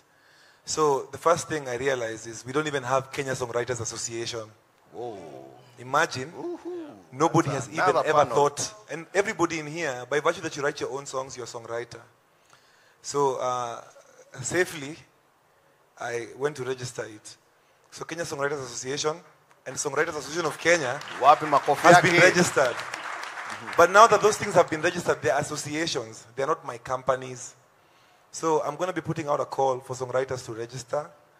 For starters, what we need to do is just make sure that our split sheets are in order. Exactly. Like, if we have our paperwork in order, it's a policy thing. If we get our paperwork in order and we have a good database of our split sheets, then we'll be able to start to make revenue from it. As a marketing tool, yo, man, you just have to write dope songs and reach out to people who you feel like they suit. Sometimes if you write a song and you feel like it suits Sauti Sol, if you send it to me, I'm going to listen to it. I always make sure that I listen to everything that musicians send to me. So yeah, man, that's the only way you can do it. Very quick in course, and then we'll pick a question. To answer your question, we'll pick a question from this side. So please, have to be balanced. Atuna time mingi. So let's pick at the back there. Let's pick a question from this side. Another question from this side or none? Okay, fine. From this side, who? Why? Okay. Can I just quickly answer the... Yes. So you'll quickly question and then we move on. With regards to sort of if you're playing in the independent, alternative music space, like the one thing that I always tell people is that like if you have a product, a brand, or a business, like you can never say everybody's your target market, you know? So you have to know if you're doing very, you know, like left field stuff that's not like, you know, fit for the mainstream space, there's always platforms and avenues for you to sort of like, you know, share that content and music to your audience. Like, I mean, you can think of like an Afro-punk, you know what I mean? Like Afro-punk does very left field. It's not like stuff that you would see in like, you know, your big mainstream platforms. And in South Africa, we also have, like, I run a platform that's specifically for alternative and independent artists and that are not really, you know, playing in that space. So there's always platforms. And also you are allowed to look outside of your borders as well. You can contact Nigerian media. You can find, like, those platforms. You can contact South African media like me and, like, you know what I mean? Even American, because, like, there is an interest. There are subcultures that are very different from, you know, mass, sort of the mass audience. Yeah, so there's always like an avenue for you. You just need to, you know, make that initiative and just find each other online as well, yeah. Okay, so quick one. This is what we'll do. Where are the hands? Okay, person with the mic, please note the hands. We'll just quickly pick all the questions and then I'll assign each person a question because some questions are also kind of like the same. Then we move on. So, person with the mic, make sure the next person is ready. Okay, Jemedari, yes. So, habari zenu? Yes, I represent regional artists from Meru largely, and we've actually tried to get endorsements. And I would like to hear from you, what is it that you're not doing right, so that my artist from Meru can actually get an endorsement, maybe for a brand that is nationally known, specifically to target the region that the artist probably is bigger in, maybe not competing with Sauti Sol, but in Meru, when you play a Meru crew, in your market segment. Know. Yes. Excellent. So, Bien, remember that question quickly.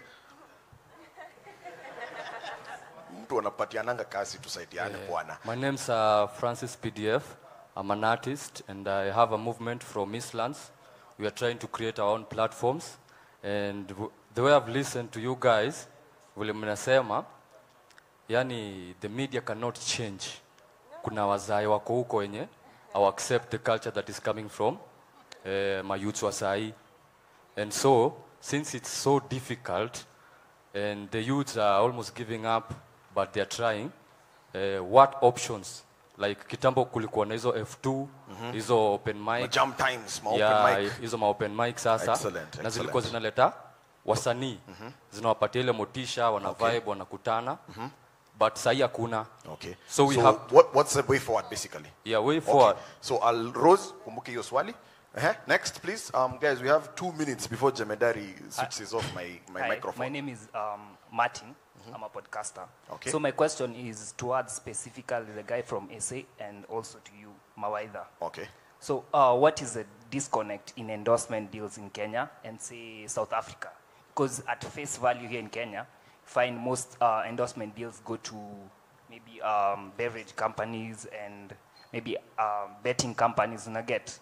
So if you go to SA, you can find an underground artist, say with maybe even less than 10,000 followers, is endorsed by a big fashion brand. By a big fashion brand, Yeah. excellent. Sawa. So is it that the brand managers, you guys, from the artist sides, are not pushing different ways to market brands? Okay. Like, say, automobiles, food and electronics?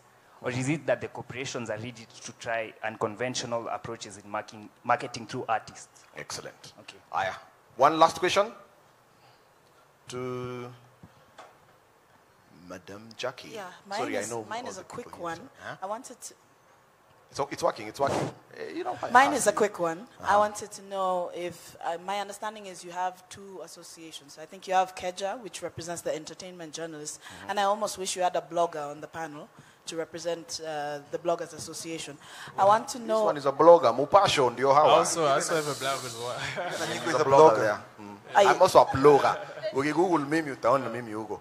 I find that several bloggers do not write professional articles. They tend to write opinionated as opposed to researched and factual and fairly objective. So, excellent. So Grace will pick that. So quickly. That Yes? being said, I wanted to know if there is an effort to make relationships with the artists. Myself as a DJ, I find it a pet peeve when someone just sends me their link, disappears for 2 months, sends me another link, disappears for 2 months, rather than forming a relationship so that I can understand their brand and how to push it and which DJs to push it to. Okay. So I'm wondering if the two associations make an effort to, or even the artists make an effort to connect with you, and vice versa. So very quickly, Bian, we start with the gentleman who was asking about Meru. From artist. America, by there, they're my peoples. When we were doing our Chrome tour, I think they opened for us in Meru, and we've met them before, and so we're doing Safaricom Live as well. Even yeah.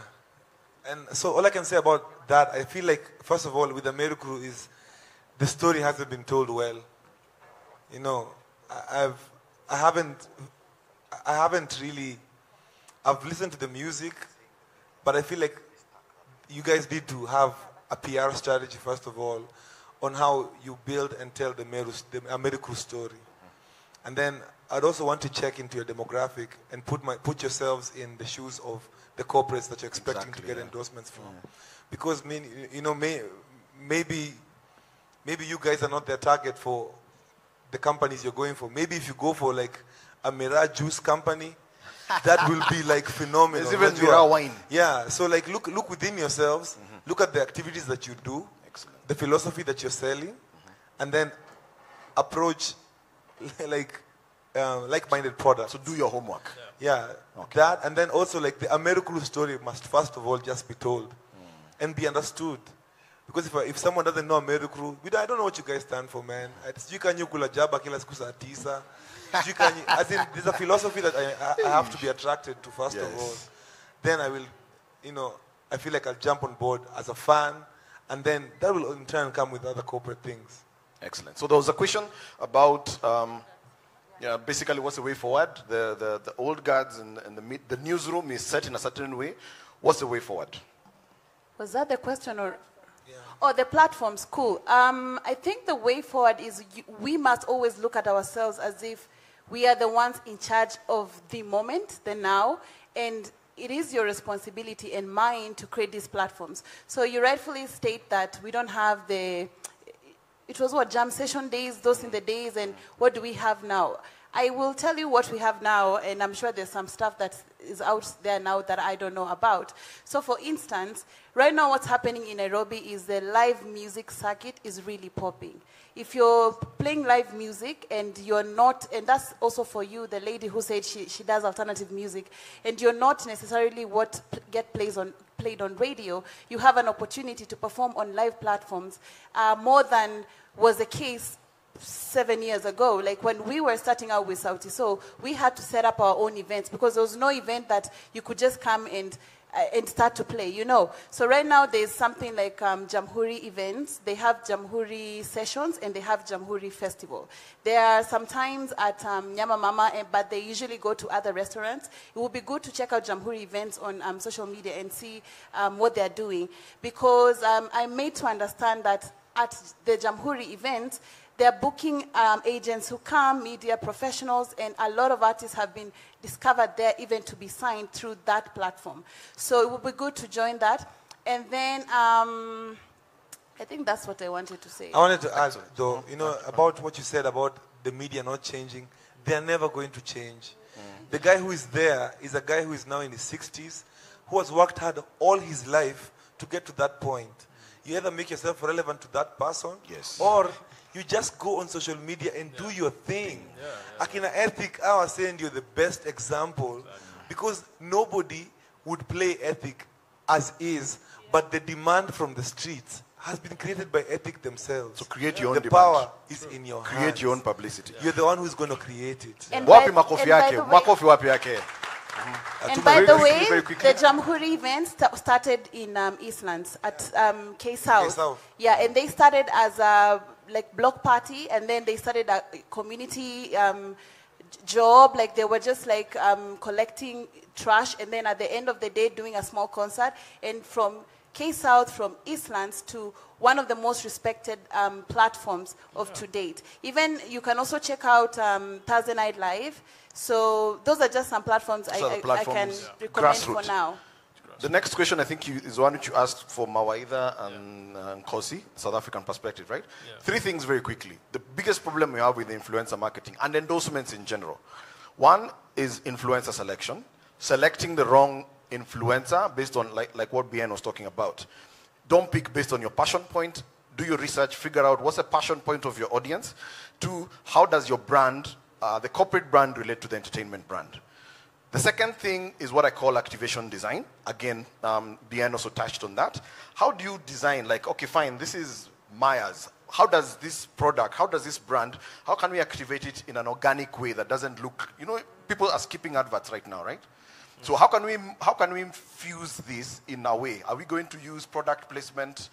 You've seen how Infinix have done product placement with some of their digital. Like it's a video, Jugush is doing a video, and it's just subliminal messaging. So how do we create activations that don't look cheesy? You get something that's natural. Like now, if you are DSTV and you want to give Sauti Sol, and this is now free consultancy.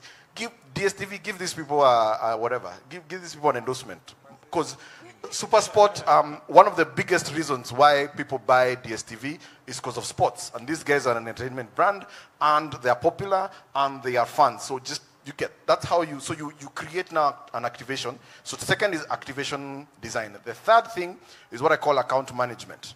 After you've given these people the endorsements, these guys have other things which they're doing. How do you do the logistics of it? How do you manage that logistics of there's an activation, money has been poured, the checks have been signed. How do you manage that activation? And that's what I'm talking of account management. So the solution is this. We need someone who does those 3 things. It can either be an external person like Mawaidha, or it can be someone internal within the company, or it can be someone internal within the entertainment brand. But at the end of the day, we need an agency, an intermediary that is doing those 3 things. Otherwise, we won't have an ROI.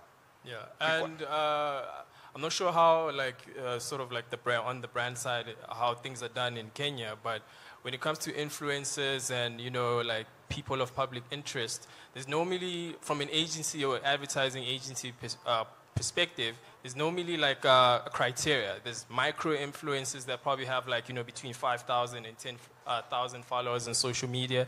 Then there's macro, and then, you know, celebrities. So I think most of the time what when a brand sort of like hits you up and wants to work with you, depending on what they want to achieve. So they have specific KPIs, you know what I mean, like that they need to achieve, or they want to engage an audience that you have access to, but they don't have the tools. You know, so because of your content and your brand and what you've built, you've attracted a certain crowd. So they don't have, a lot of the brands are very clueless when it comes to, you know, engaging with people, and artists and creatives are the best equipped to do that. So when they come to you, understand that you have a lot of value in what you offer. So you have to also be firm and understand why they come to you. So when you are sort of engaging with a brand, understand that you are a partner and not just, you know, like a sidekick or whatever. So understand, exactly. So understand that what you as a brand stand for, and then you will know how you want to be aligned with a particular brand. So understand, like your different levels, So there's a brand, Valentine's does this very well in South Africa. They support the underground sort of house music scene, and that's their focus. They're not supporting hip-hop, which is like one of the biggest genres right now. They're supporting the underground, you know what I mean? So clearly they're seeing something there that is of interest to them and is aligned to what they're trying to sort of communicate to consumers. So that's probably why from the brand side, a brand is probably going to hit you up and say, yo, we want to partner with you. You have something or access to an audience that, they want to sort of speak to. Yeah.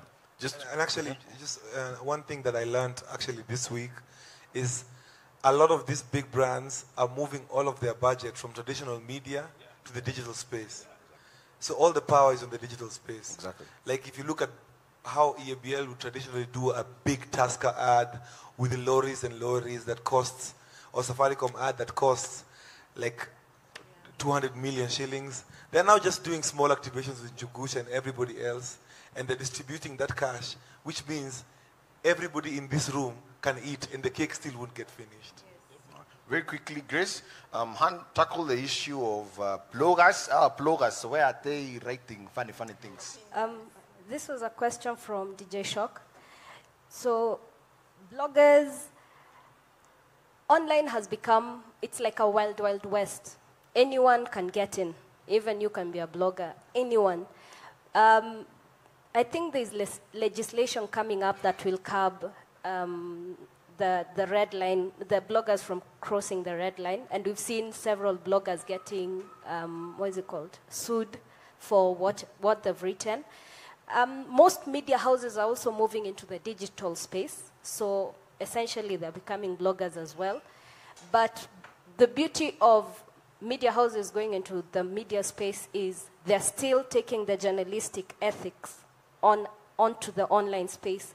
But that is not enough because since already the barriers of entries are very low, anyone can get in and still defame you online, and it goes viral.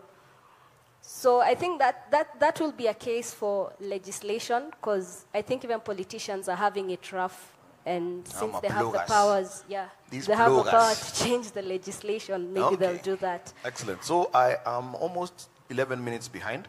So this is what I want to do. We'll start from there. Closing remark and sell yourself.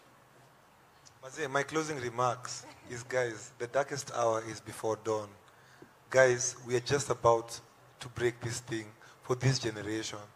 I understand there's so much responsibility even for myself. So I'm giving my heart, but I'm also saying on the 25th, in cooperation with Anyiko PR, Sauti Sol Entertainment is going to be launching our first artist. So I'm asking for your support. But at the same time, I can only do my part. Anybody here can say and do their part. What we really need to fight for, the real animal we need to fight, is policy. If we just get 60% airplay of our music, because also, you know what? I'm a big fan of Bongo Flava, man. I'm a big fan of Niger songs. If we can get our 60% and feed it diligently, we'll be fine. So I'm just telling you guys to please be encouraged. This thing is about to work for all of us. Thank you.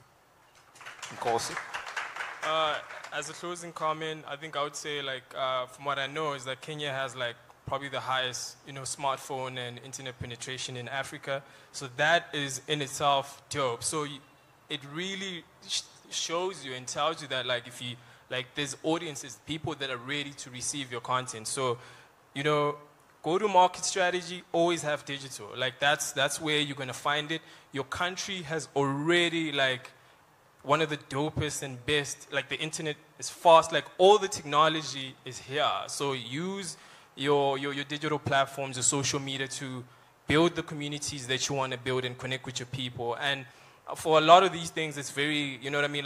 Obviously there's gatekeepers here and there in traditional media, but there's no gatekeepers on the internet. So that's where you can build your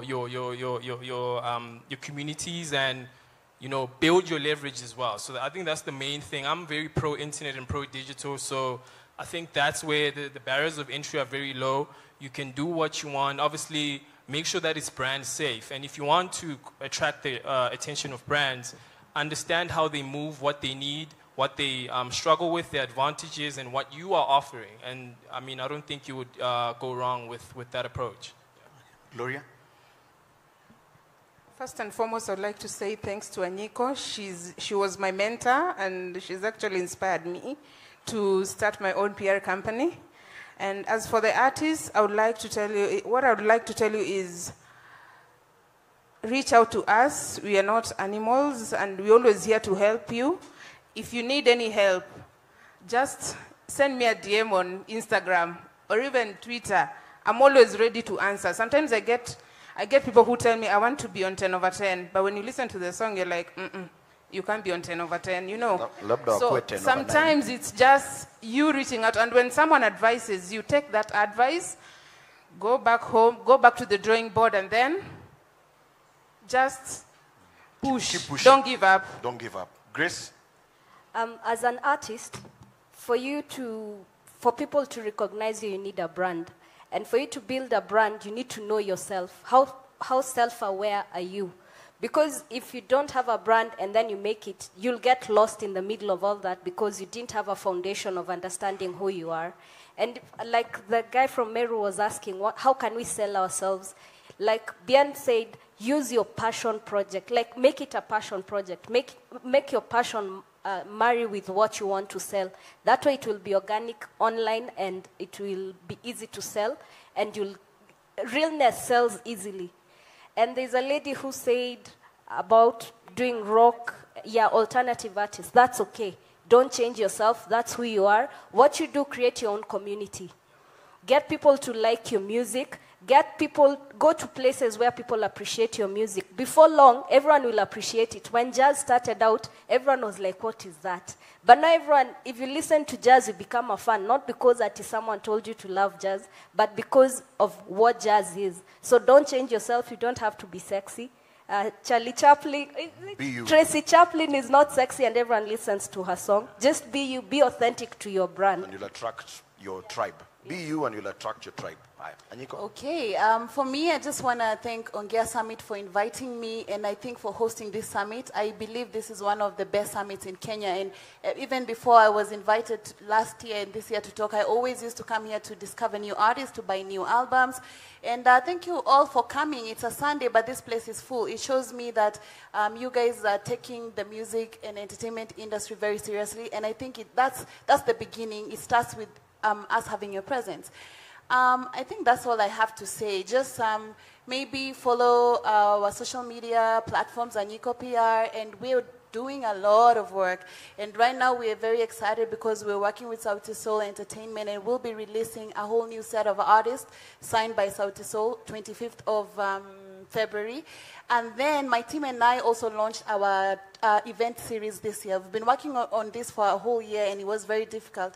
You know how it is when you're starting a new thing. So we have an event called Artist Talk Back, and we're going to be hosting it every 2 months. We already did the first edition, I think a week ago, and it was cool. So, I mean, just follow and always reach out, like Gloria says, and I'm also proud of you, Gloria.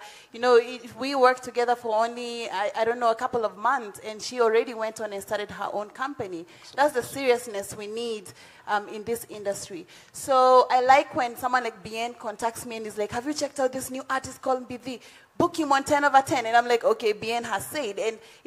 And BD is not a Bien artist, but he goes out of his way and tells me, like, check this out, do this. So please, if you're in this room and you want me to help with anything, let me know. If you need 5 contacts, I'll give you. I can't give you my entire contact list, or I can't book a media tour for you, but I will do 1 or 2 things for you. So don't ever feel like we're not approachable. We are, but I'm very bad with the inboxes and DMs. Just go and call. There's a number for the office. Just call me. And thanks. Rose? Okay, as a writer and editor, this is what I'm going to need from all artists who write in to and want their songs or their videos reviewed. First, send good photos, high-resolution photos. Don't send me to your Facebook. I don't have that time. And Facebook photos are, the resolution is very low. If I blow it up on the paper, it just pixelates and the photo looks pathetic. Get a media kit. If you don't know what a media kit is, Google. Find something. If you can't hire Anyiko or Gloria to do a media kit for you, just do it Or yourself. your friend who's Google. doing communication. Yeah, just do your homework, do your stuff. So send me, when you're sending your videos or your nini, do me good photos and do me a good media kit and have contacts that I can reach you back on. And in the event that I call you back and I tell you that I can't do you a review, there are very many other things we can do besides reviews. We can do photo shoots for fashion pages, we can do stories, we can do very many other things on paper, on print. So have an open mind while at it. If your idea doesn't work, be open to other ideas that I offer. Yeah. Why do artists miss out on big money? Is there big money? Yes. Personal experience, this week I'm signing 3 big contracts. I can't talk about them yet, but I'm signing 3 big contracts with very big brands, very notable brands. So there is money to be made, okay? But for you to get to that money, you need the services that these people provide, okay? But you may not be able to afford their services. So learn what they do, and in your own small way, okay? Create that efficiency. Sawa. Like what, and by the way, when you do that, literally you create an industry. You can see what these guys did, okay? They came together. Artists who's trying to come up, journalists who's also trying to come up. They came together, they have created a cartel, so to speak. Wametengeneza cartel, sawa. And they have built an efficiency that has actually now become 2 huge companies, and I can assure you that one is going to be a big thing. Sawa. So, guys, don't sit and complain. Do the same. Okay. You may not be able to afford me. I do pro bono. I may not be able to get to everybody. Okay, but as Mawaida and as Mawaida PR, I'm promising this year I don't even know I'm going to get the time, but we are doing more pro bono stuff, and I've already picked a few guys, and we'll be making those announcements later. If you don't hear about it, then clearly I'm not a good publicist. But you will hear about it. So, but the thing is, guys, there is need for what these guys do. So please create that efficiency. And we are done. Drops mic. Thank you. All right. Sante sana, sante sana. Always a pleasure having you guys. I will ask you to come to the forward side of the stage for a group photo. As we get ready to dive into the next session. As an artist, as a producer, as a content producer, do you have what it takes? Do you have what it takes to perform at a big show? Do you have what it takes to perform at a... And what we have 4 panelists who represent different festivals around the world. So we have Sim, all the way from Brazil, Tandawazi, Kenya, Jacaranda from Zimbabwe, Live at Heart, Sweden. And we have representatives from each and every one of these festivals, and they will be here to tell us what they look for when they see you performing, when they talk to you, when they listen to your music. Because the reverse engineering process is that as you're making your music, you should be making it with the goal of earning revenue, and one of the ways to earn revenue is to perform. So this is a talk that would involve a lot of you, and we would have you seated. Please don't move as we bring the next panelist on. That panel will be moderated by none other than Sheila Kwamboka, who is also a booker for Industry Night. And that panel kicks off in exactly 2 minutes.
and finishes in Diani.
let themselves in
to let Peter speak about Jacaranda. It looks like so much excitement. It looks like, it's that kind of party. Walter, sorry. Walter. Yeah.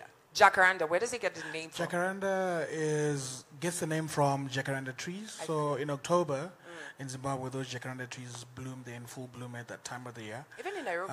Oh, wonderful! Yeah. So that's basically where we derive the name from. So it's in Harare, Zimbabwe, first week of October every year, and it's purely a music festival. Music festival. Music only. It looks like it's so much fun. I'm definitely coming down. Come through in October, and so. We didn't just keep it within Africa. We got panelists who have come from far and wide to ensure that we scout talent in Kenya and also learn about their festivals. I want to introduce to you Peter Astet. Yes. I feel like I massacred your name right now. Yes, you actually pronounce it pretty good. Thank you. He's the co-founder of Live at Heart, which is a festival in Sweden. So if you've been wanting to go to Sweden, take a look at the screen.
Wow, Peter.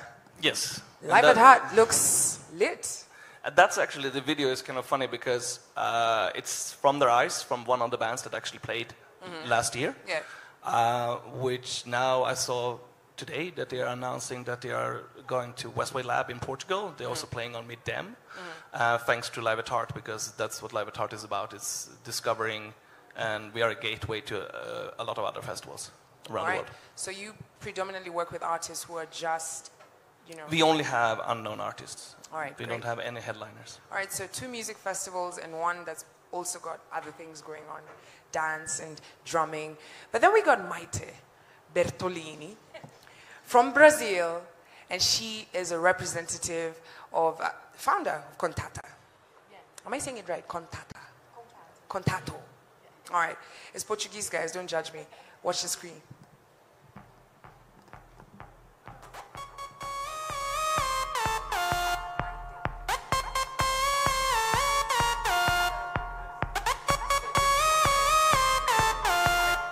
Eu não sei qual vai ser o futuro da música, mas eu espero que ela continue se inventando. Eu gosto quando nasce uma coisa nova. So for us, music is at the center of all human activity, and this is not just something we're saying, it has become our experience. We have a global community of over 5,000 innovators. All of them are attracted by music as inspiration. So I'm really here to talk about all of those different things and hopefully inspire people to understand that music is not just about making money, selling records, selling concerts, but actually it has a significant impact in other aspects of the world as well. A gente acompanha assim desde o comecinho, né?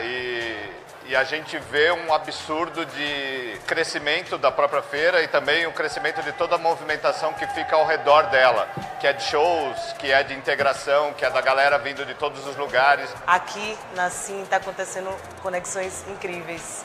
Então, para mim, é essa relevância, sabe? De poder conectar com pessoas que estão fazendo festivais, estão fazendo shows, que têm casas de evento, que produzem artistas, gente da cena. É muito bom você estar num lugar tocando para todos os produtores do Brasil e de fora do Brasil.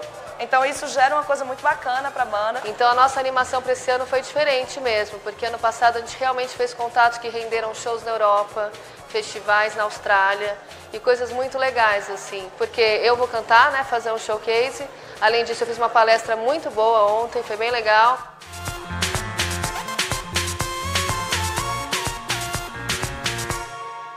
All right. right. And that is Contato, which is... This is SIM. SIM. Yeah, the International Music Week. But you're the founder of Contato. Yeah. All right. I work with these two festivals. Contato happens in São Carlos. It's a city nearby São Paulo. And it's a 10 years old festival that gathers music, cinema, new media, arts, and environmental issues. And it's an open air festival and everything is for free. All right. And this one, SIM, is from São Paulo. It's International Music Week. It's a convention. And it's the biggest convention, music convention in Latin America. So it's a very important place if you want to make business related to music. All right. Yeah. Now that we know our panelists, let's get right into it. I know that there's a lot of artists here who've got a lot of questions. I'm going to start with the first question. I'm going to start with Peter. When you're looking at Live Heart in Sweden, and you're planning that lineup, do you now start saying, oh my God, let's go to Kenya and look for talent? Or are the talents like reaching out to you? It's both of. It's both of. Our team is going to approximately 70 festivals around the globe to look for talents. We have also exchange programs with other festivals where we bring in their artists, they bring in our artists and stuff like that. Then we have a team of, I think it's 15 people right now, that scouts all media to find new artists. And then you can apply. We have around 5,000 artists that applies to our festival every year. So you actually have connections, networks with other festivals. Yes. Where if you've performed at this festival and you were good, chances are you will perform at Live Heart. Or we will see you at Live Heart. Yeah. It's like we have, for example, a program with Summerfest, which is the largest festival in the world with 1 million visitors. Happens in Milwaukee in July. And they come to Live at Heart, and we have an agreement that they at least will pick 5 from the lineup this year. They picked 22 bands. Whoa. 22 bands they are totally unknown from around the world, will go. And maybe last year the bands opened up for Kesha, Red Hot Chili Peppers, which is a great opportunity for them to go. But we also then we own a couple of other festivals as well. We have Live at Heart Canada, we have Live at Heart New Orleans, we have some of work with India around Mojo Rising. We work with GMA festivals in Taiwan, which has 5.1 billion viewers. There's around 45 festivals on the ground at all time to look for new talents. And there's a mixture between showcase festivals and normal festivals. All right. So basically, and I'm sure this goes around, everyone, when you're setting up your festival, talent scouting is very important. I'm going to ask Walter, with Jacaranda, because I'm sure all festivals have different themes. And as much as it's Jacaranda Festival, there must be, every year, there's a different theme. Does that then, decide the kind of artists that will be on the lineup, or is it just any talent, there's no theme, it's just you have to apply the way it is? Well, it depends. For us, it's not really about the theme for that year that determines who gets to play. It's more to do who is fit to play than a theme that we have for that particular year. So I think it's a lot to do with what we're wanting to do as a festival. There's slots that we have to expose new talent, like what Peter has, and then we have a slot where we know that this slot is going to be either it's going to be prime time, so that's where you're going to have the bigger acts that are already big out there and the kind of thing. So there's really no set thing that say because we're running with this theme, we're going to choose this kind of artist.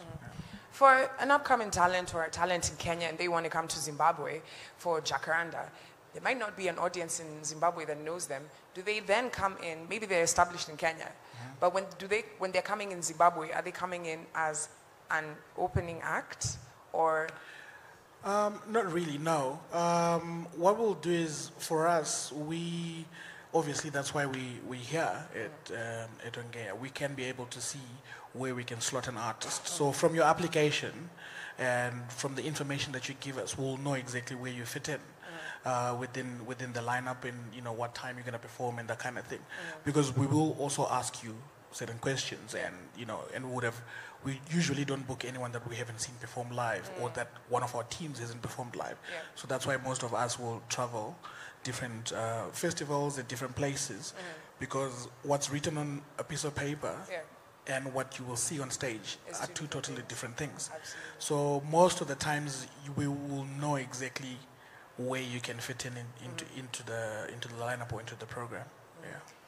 Brian, everybody else is talking about, I'm coming into Kenya to look for talent. You're here, and you're not only working with, you know, are there any singers, by the way, at your platform? Sometimes. Because you have to get entertained at some point. Yeah, so mine's a little different, you know.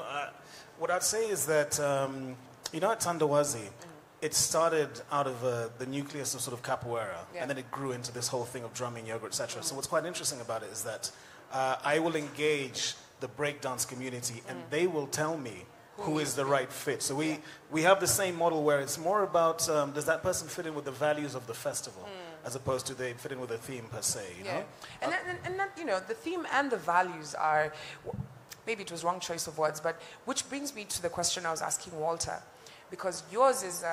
You know, you've got the dance, you've got this and the other.